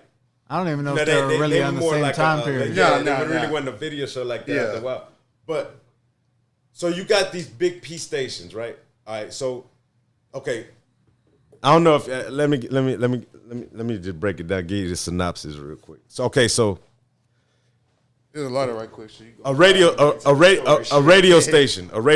Okay, now let me give y'all this information. I understand this is 333 hip hop radio stations in the United States of America. Say it again, 333 hip hop radio stations in the United States of America. And the way that you know that they are hip-hop is because no hip-hop station will start under 95.0. It's 95 and up. Because back in the day, to tune any type of music, to tune any type of instrument, the frequency was set at 432 hertz. Everything from the piano to anything that you tune in, it was 432 hertz. That was a universal tuning frequency. Now they tune it at 440. So you will not get no hip-hop station under 95.0 and under, because now they have switched to, now we have the 808s and the 909s, that low vibration, that low chakra. Yeah, different vibration. You won't hear it in anything else, only hip-hop and R&B. So we must ask ourselves, why? What is it doing to us? What is it doing to our chakra? What is it doing to us? Yeah. Think about that. Say it again, 333 hip-hop and R&B radio stations, United States of America. You're going to hear the same 13, 14 songs on every last one of them throughout rotation. And it ain't gonna start up under 95 and under. And the reason why that is because they changed the frequency on hip hop and R&B. Yeah, it's terrible. But anyway, so let's say that you got Universal, you got Atlantic, you got Warner, Warner Music Group, and let's say 300 Entertainment, which is all the same thing, which would come out of Def Jam now. Yeah, okay, yeah. So that's the 4 majors, right? All right. Well, each one of them, every quarter, they're gonna break 3 singles. They're 3 main artists for that label, right? So every quarter, you got 3 new singles coming out, right? So let's say you got Destiny Child, Build, or Survivor. You got Jermaine Dupri, Welcome to Atlanta. You got Ludacris Fantasy. You got that. Okay, so that's three from one label. Damn. Go on to the next and get them 3, get the 3. By the time you did that 4 times 3 is 12. Yeah. Okay, well 12 times 3, 36, 12 times 4, you'll buy that almost an hour. Yeah. Right? So you're only really getting 12 to 13 songs per hour. Right? It's only 24 hours in a day. Well, if the main songs and the major labels, the 4 major labels has eaten up the hour, that's why you can get hearing the same fucking songs no matter what city or state you go to. Hip-hop and R&B 95.0 and up, you're going to hear the same 12, 13 songs in rotation every day, all day, no matter where you go. Is that because the record labels are paying the radio stations? How does that work? Like, it's called... Because you can't really... I'll tell you about that. I don't want to get... Now, don't get me wrong. I have no problem with giving information. But the game to be sold, not told. Because I could get that information, and there'd be some suckers that just go run with it and not really, take it, and really go do something prosperous with it and righteous with it. Yeah, Snake saying, I'm tired of mugs stealing. Can you teach me some moves? No. No, Bruce Leroy catching bullets with his teeth. Sure enough, nigga. So whenever the new it's a lot of new music that would come in that never hits the airways. Would you say? Ain't gonna see the time of day. Now check this out. All right, so let's say you got a P1 station that's BDS thumbprinted, reported. That means that that shit has to be played. All right, so you create your song, you get it copyright. Trademark, you got your mechanical rights, you got your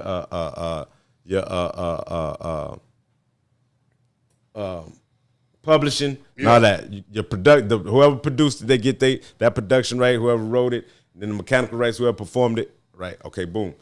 Once you get that done, that's not it. You just copyright it.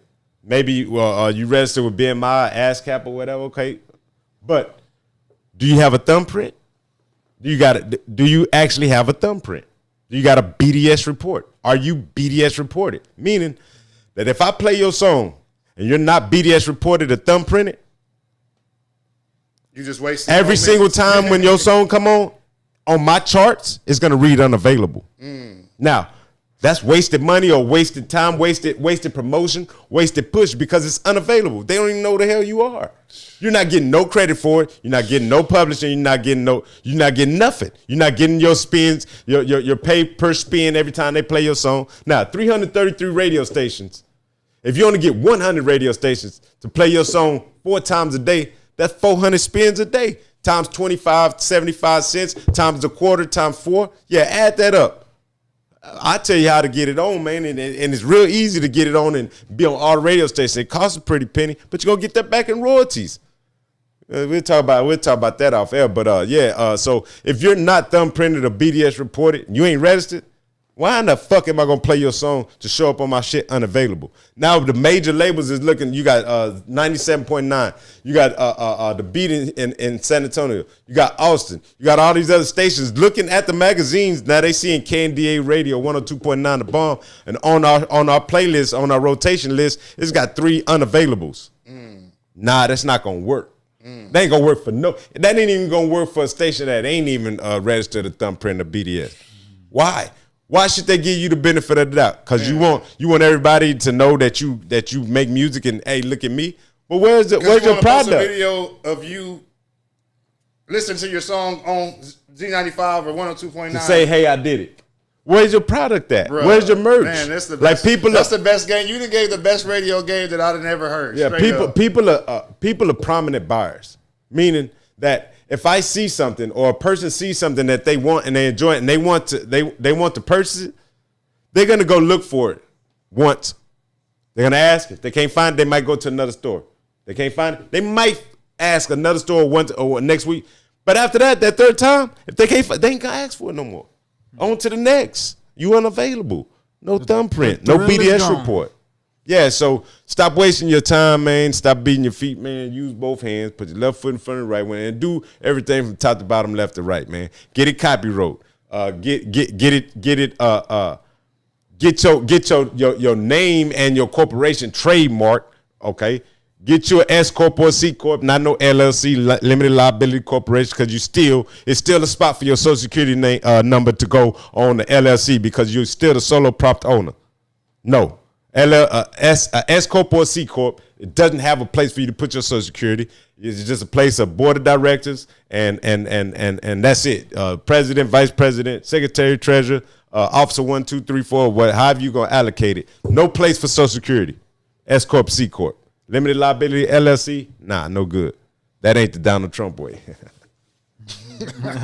Donald Trump big businesses, man, they go bankrupt, and some kind of way he always walks out compensated, because it's still a business that you still have to pay your employees. It goes bankrupt, you still got to pay your employees. But not with no LLC, limited liability. How did you feel about the Donald Trump check? About the check? Yeah. Nervous, more nervous than the hooker in church. Yeah, I was shaking like a stripper, man. I wouldn't. I PP loan, nah. And I got corporations and businesses. Nope. Now I got TABC. I got beer, wine, and drink. I got lotto tickets. Yeah, I'm registered all the way. No, I ain't. Hey, if the government giving it to you, I don't want it. I don't want it. Nah, I'm groovy, man. Get to somebody that needs it, that actually wants it. They weren't gonna give me like that. No. Man, we done went for 2.5 hours, man. Yeah, man, for sure. I feel good, man. Like I said, when I first walked in here, it's a beautiful place, beautiful energy. It make you feel like you finna accomplish something when you come up off from there. These brothers got this energy right, got the vibration and the frequency right, man. Time to shine, man. You know, it's the glow game, man. Just get your glow on, man.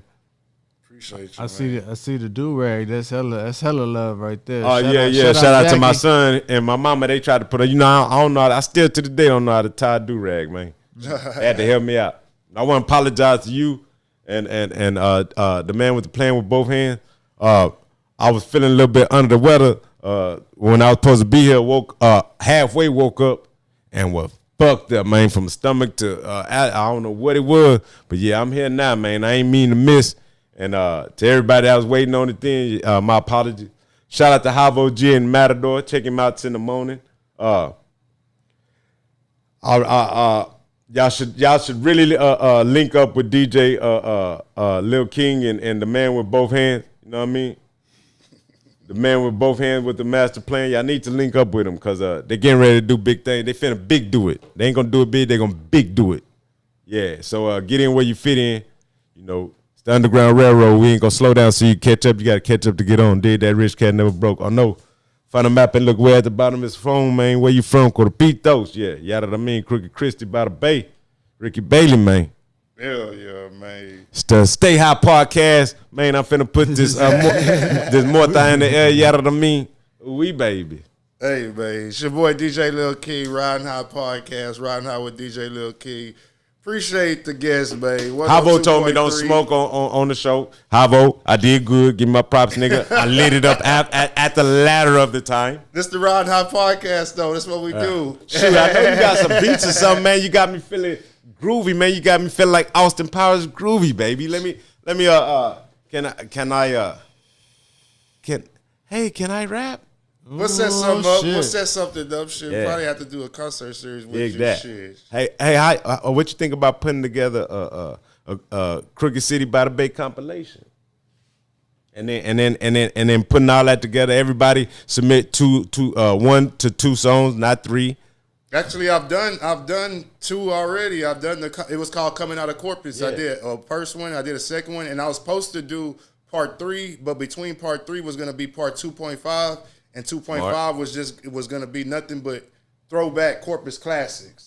Right. But I just never really got to it, man. I've been sitting on. Isn't that what the Coastal Bending Corners is? Hey, so then that was Esther C. Holden's personal. So yeah, once you put yeah. that together, and it's easy because Mug's gonna be sending songs, Yeah. and then you put a show together. You take the show on the road to all these small cities, man, these little states, cities, countries, and towns, hit all the cracks and creases like Groverton, Corn City. So then when we do go to San Antonio, Houston, or whatever, to the big cities, all the small cities come in. Yeah. Hey, shout out to Sin, Corn City, Kingsville, Awadusi, Seadrift, and all Refugio, Victoria, and all the little cities, towns, and whatnot in between, man. They extra love that. Yeah, shit. we love y'all. We love y'all too, and I know y'all got big talent out there. Shout out to DJ Lil King and the man with the playing bow in both hands. You know what I mean? Feet 10 toes knee deep. He'll never sink in quicksand. He got it. Holla at him. Hey, get at him. Get at him, man. Put it together, man. Hey, everybody. Ain't no hate, man. Everybody. We want everybody to get in the groove of things, man. Yeah, hell yeah. Everybody. And shout out to the females that's doing their music too. Man, I'm forgetting the female, man, that really put in some work. She in Houston now. What you call his daughter? He used to cut hair. His daughter. A thin melanated brother. RJ. His daughter.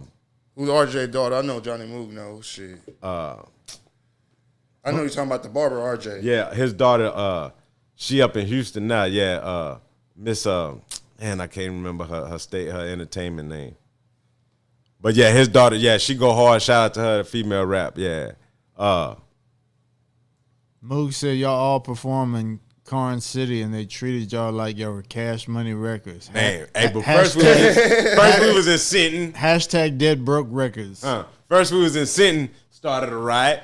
Oh, man. Went to Corn City. Wait, went to another one, and then to Corn. We did 3 shows at night. Every shows at night? Every city, every little town we went to, man. Or like I say, when that song came on, man, all that there came on, man. The riot started, man. Look here, man, we came for all that there.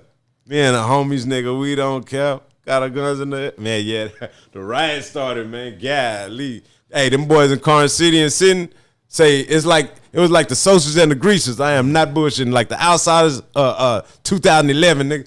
Hey, they was looking at each other across the table. Man, when that song came on, hey, them boys, they were picking up tables, chunking them all the way across the barn. Say, man, it was live. Hey, they get down out there in them little cities, man. Shout out Corn City. Man, being that you brought that up, and I had it written down, but I guess I didn't write it down right to where I remember to ask. But talk about some of the crazy shit you saw go down at Club Hypnotic. Shit, my bad. Oh, shout out to my king folk out of Victoria, man. DJ, man, I can't remember your name, man, but you know who you is. From 102.3 all the way to 102.9, man, you out of Victoria, man. My cousin, my kinfolk, I can't even remember your name, man. You know, it's been some time that didn't pass by, didn't trickle by, but yeah, give me another lifetime and another dimension. I remember. Give me a ticket too. Already. Yeah, tell us about some crazy shit you saw go on at Club Hypnotic. Shout out to Pimp Juice and White Boy out of Illinois, yeah. The craziest, some crazy shit. Yeah, or the craziest shit you saw, whichever one.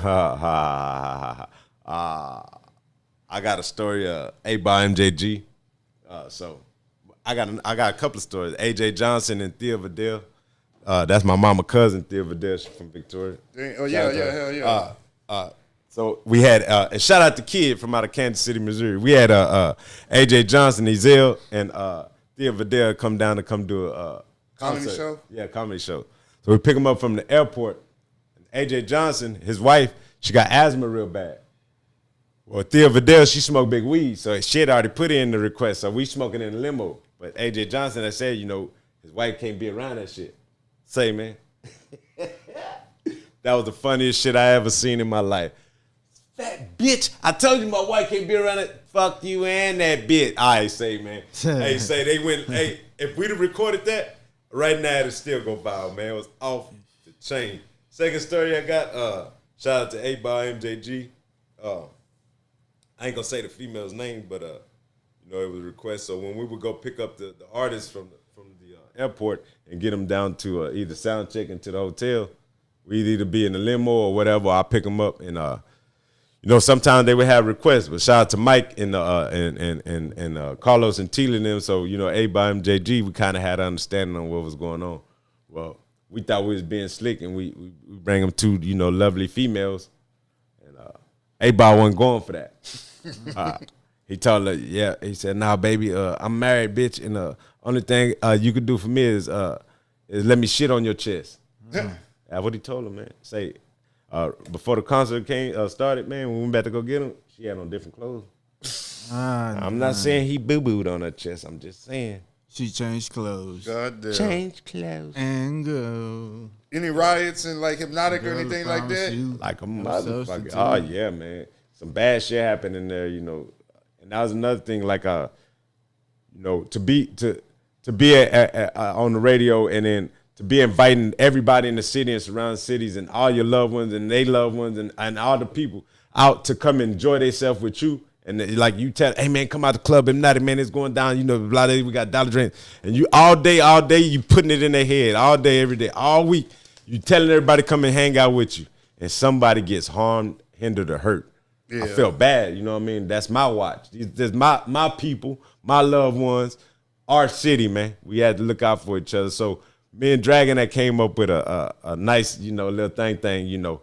Hey, about a quarter till, about 1:30, 1:35. Ain't no more hip hop and R&B. Ain't no more. It's finna be some slow jams.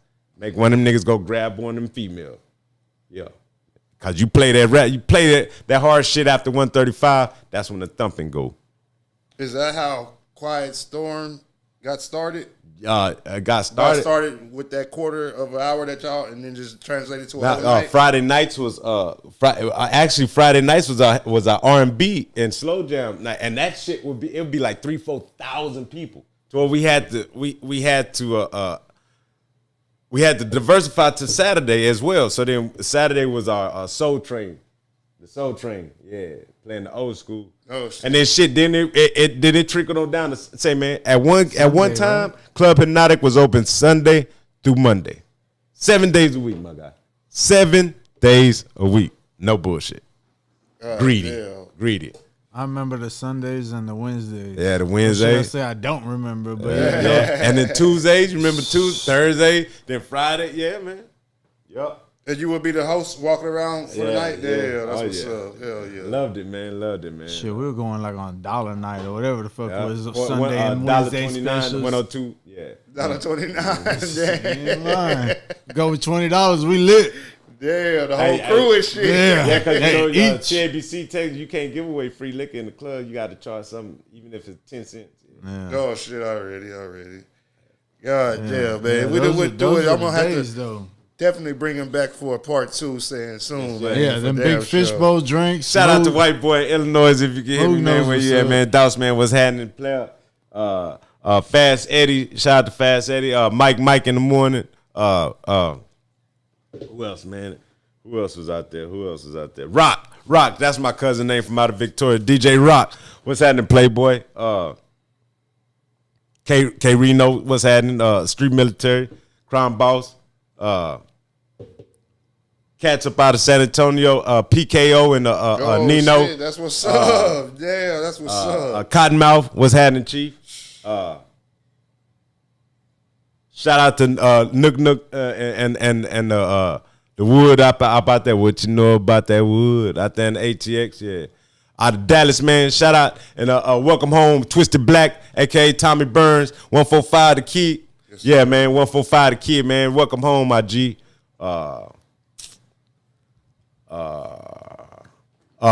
Heavy, Don Chief. Yeah, shout out to Don Chief, West Dallas. Also, shout out to Stick One, man, Steve Orgis. Man, it's who else is out there that was helping us get it in, man. I don't want to leave nobody out, but anybody that ever put a instrument or a clap or anything on anything that we ever did or showed us love or tuned in or said a prayer or thought about us or smiled at us or getting ready to. We appreciate y'all. Thank you. First and foremost, like I said, if it's anything that I could do.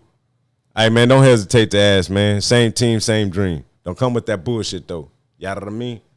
Hey, real nigga shit. Ain't got time for that bullshit. Come straight up or don't come at all. Hey, come 10 toes knee deep and better than concrete. Or, you know what I mean? Like I say, I get down where I get mad at. And don't come with that bullshit. Got time for it. Hey, quick tip. The human makes over 80,000 decisions per day. 80,000 per day. Like, but right before you wake up, is you gonna put your left foot down first, your right foot down, is you gonna stand up like 80,000, and we're only correct from 35 to 42% of the time. So that means that over 44,000 to 46,000 answers or decisions is gonna be wrong. So I ain't got time for the bullshit. Don't come in with that bullshit. Come at me straight up. Don't come at me at all. Did you ever meet or have a relationship with Flatline? Yeah, that's my guy Snoopy Jr., man. Yeah, way back at the skating ring. I remember he broke his arm, man. Yeah. Oh, shit. Yeah, he broke his arm. Or not. No, they tackled it. He got tackled and they broke that female's arm. She went to King and House.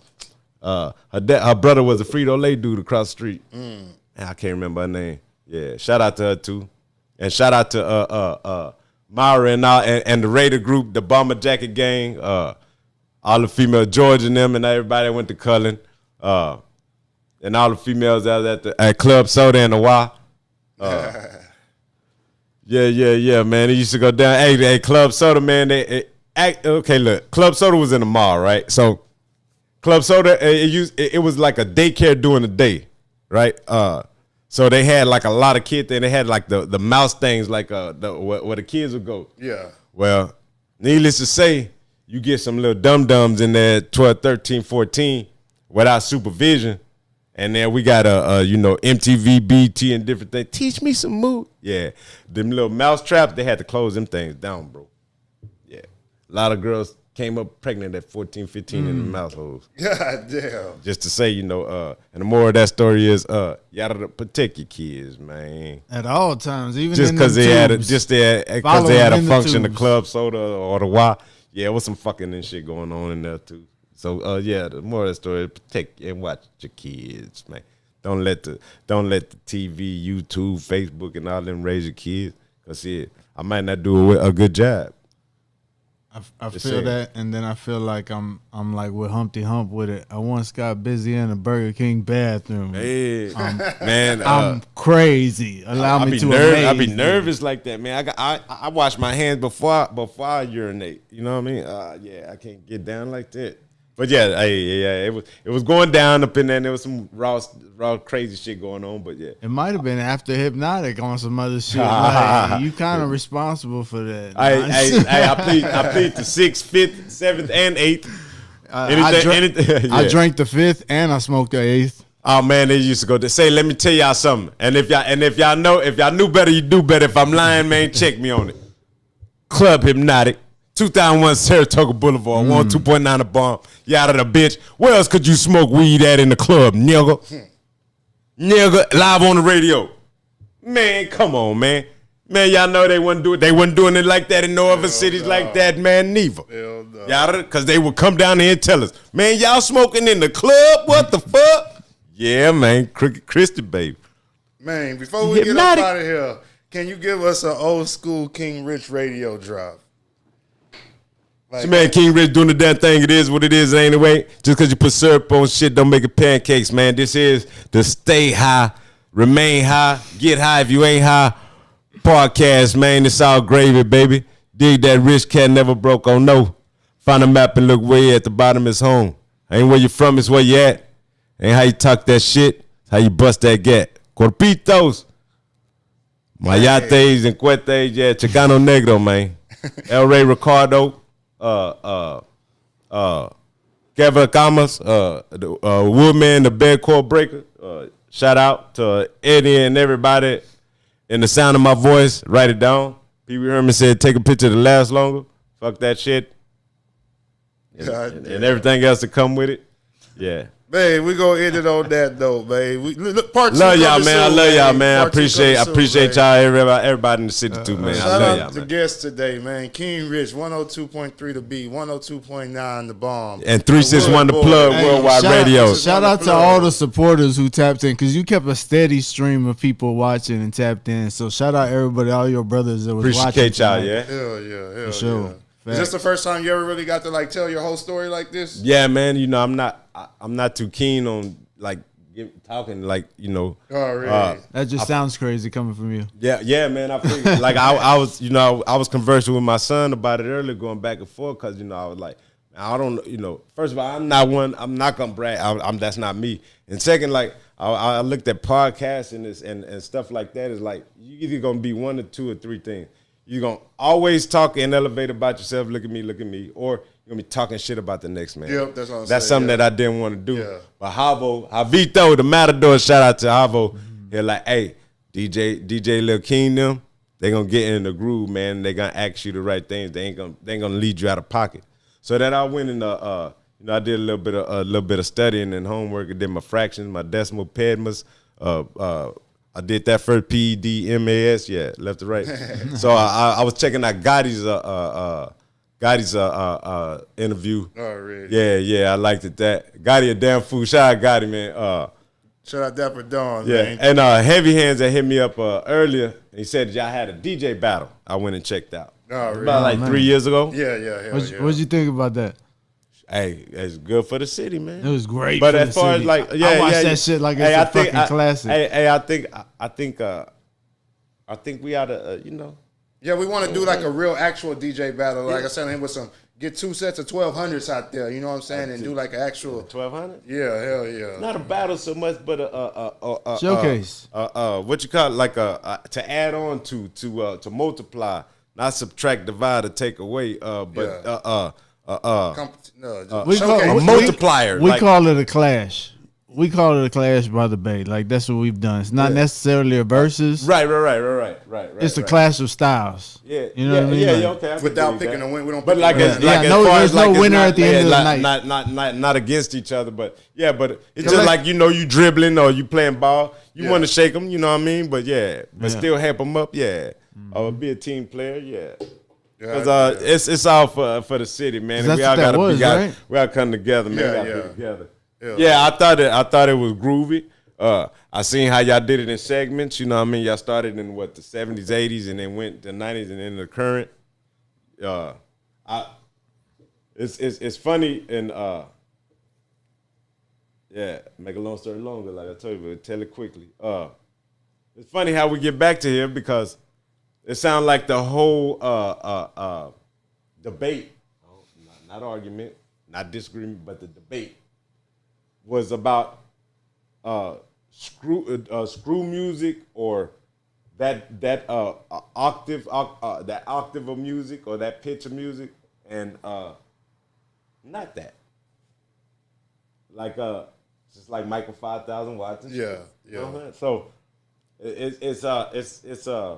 it's full circle how it came back, and it happened to be my little guy and my new nephew. You know what I'm saying? Already groovy things. Hey, nobody. Of course, you know, verbally altercating. You know what I mean? Speaking some nothings. You know what I mean? Yeah. But it never seemed like y'all was we don't really get messy or nothing like that on this. I want and I appreciated that. I thought that was groovy of it. You know what I mean? And I think we need it's healthy, man. Competition is healthy competition, but with love, competition with love. Now, I ain't talking about shitting on the other dude, right? Because if we in here and we bang and we vibing to a beat, man, and the track is on, hey, we should all be able to converse together and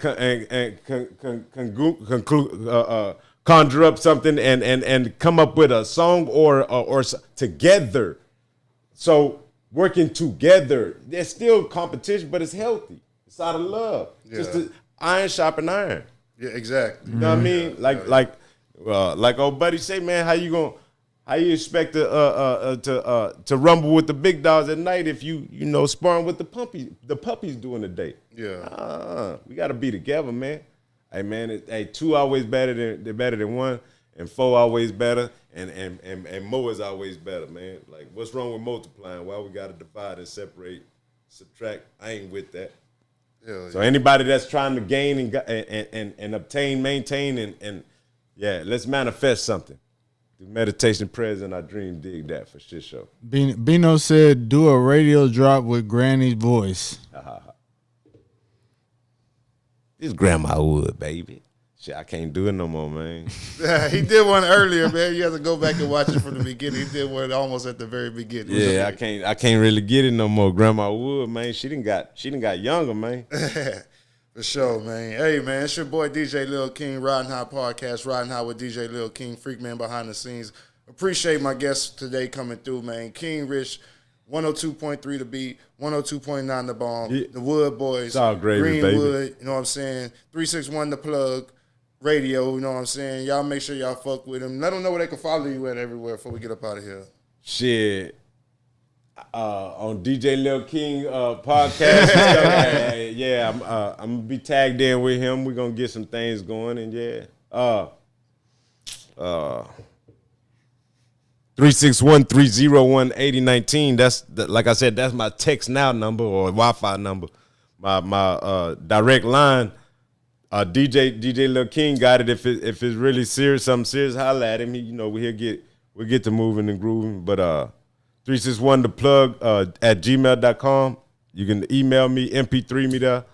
361 Worldwide Radio, 6 continents. We will be back into the groove of things at the first of next month. I wanted to get with you on that too and do a opening and see if we can't do like a podcast live streaming on the radio, like to where we can do it live and broadcast live with like almost like a Donnie Simpson type of small set. Man, I got some ideas, man. Mike's doing singles, but the radio with the live radio station worldwide with the podcast. Yeah, and we could be able to broadcast from different countries. Yeah, really. Broadcast from Jamaica.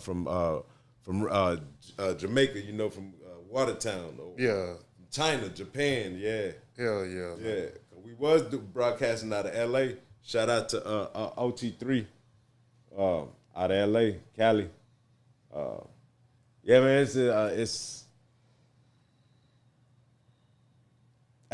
it's plenty of opportunities, whatever you could dream, man, we can get it in, man.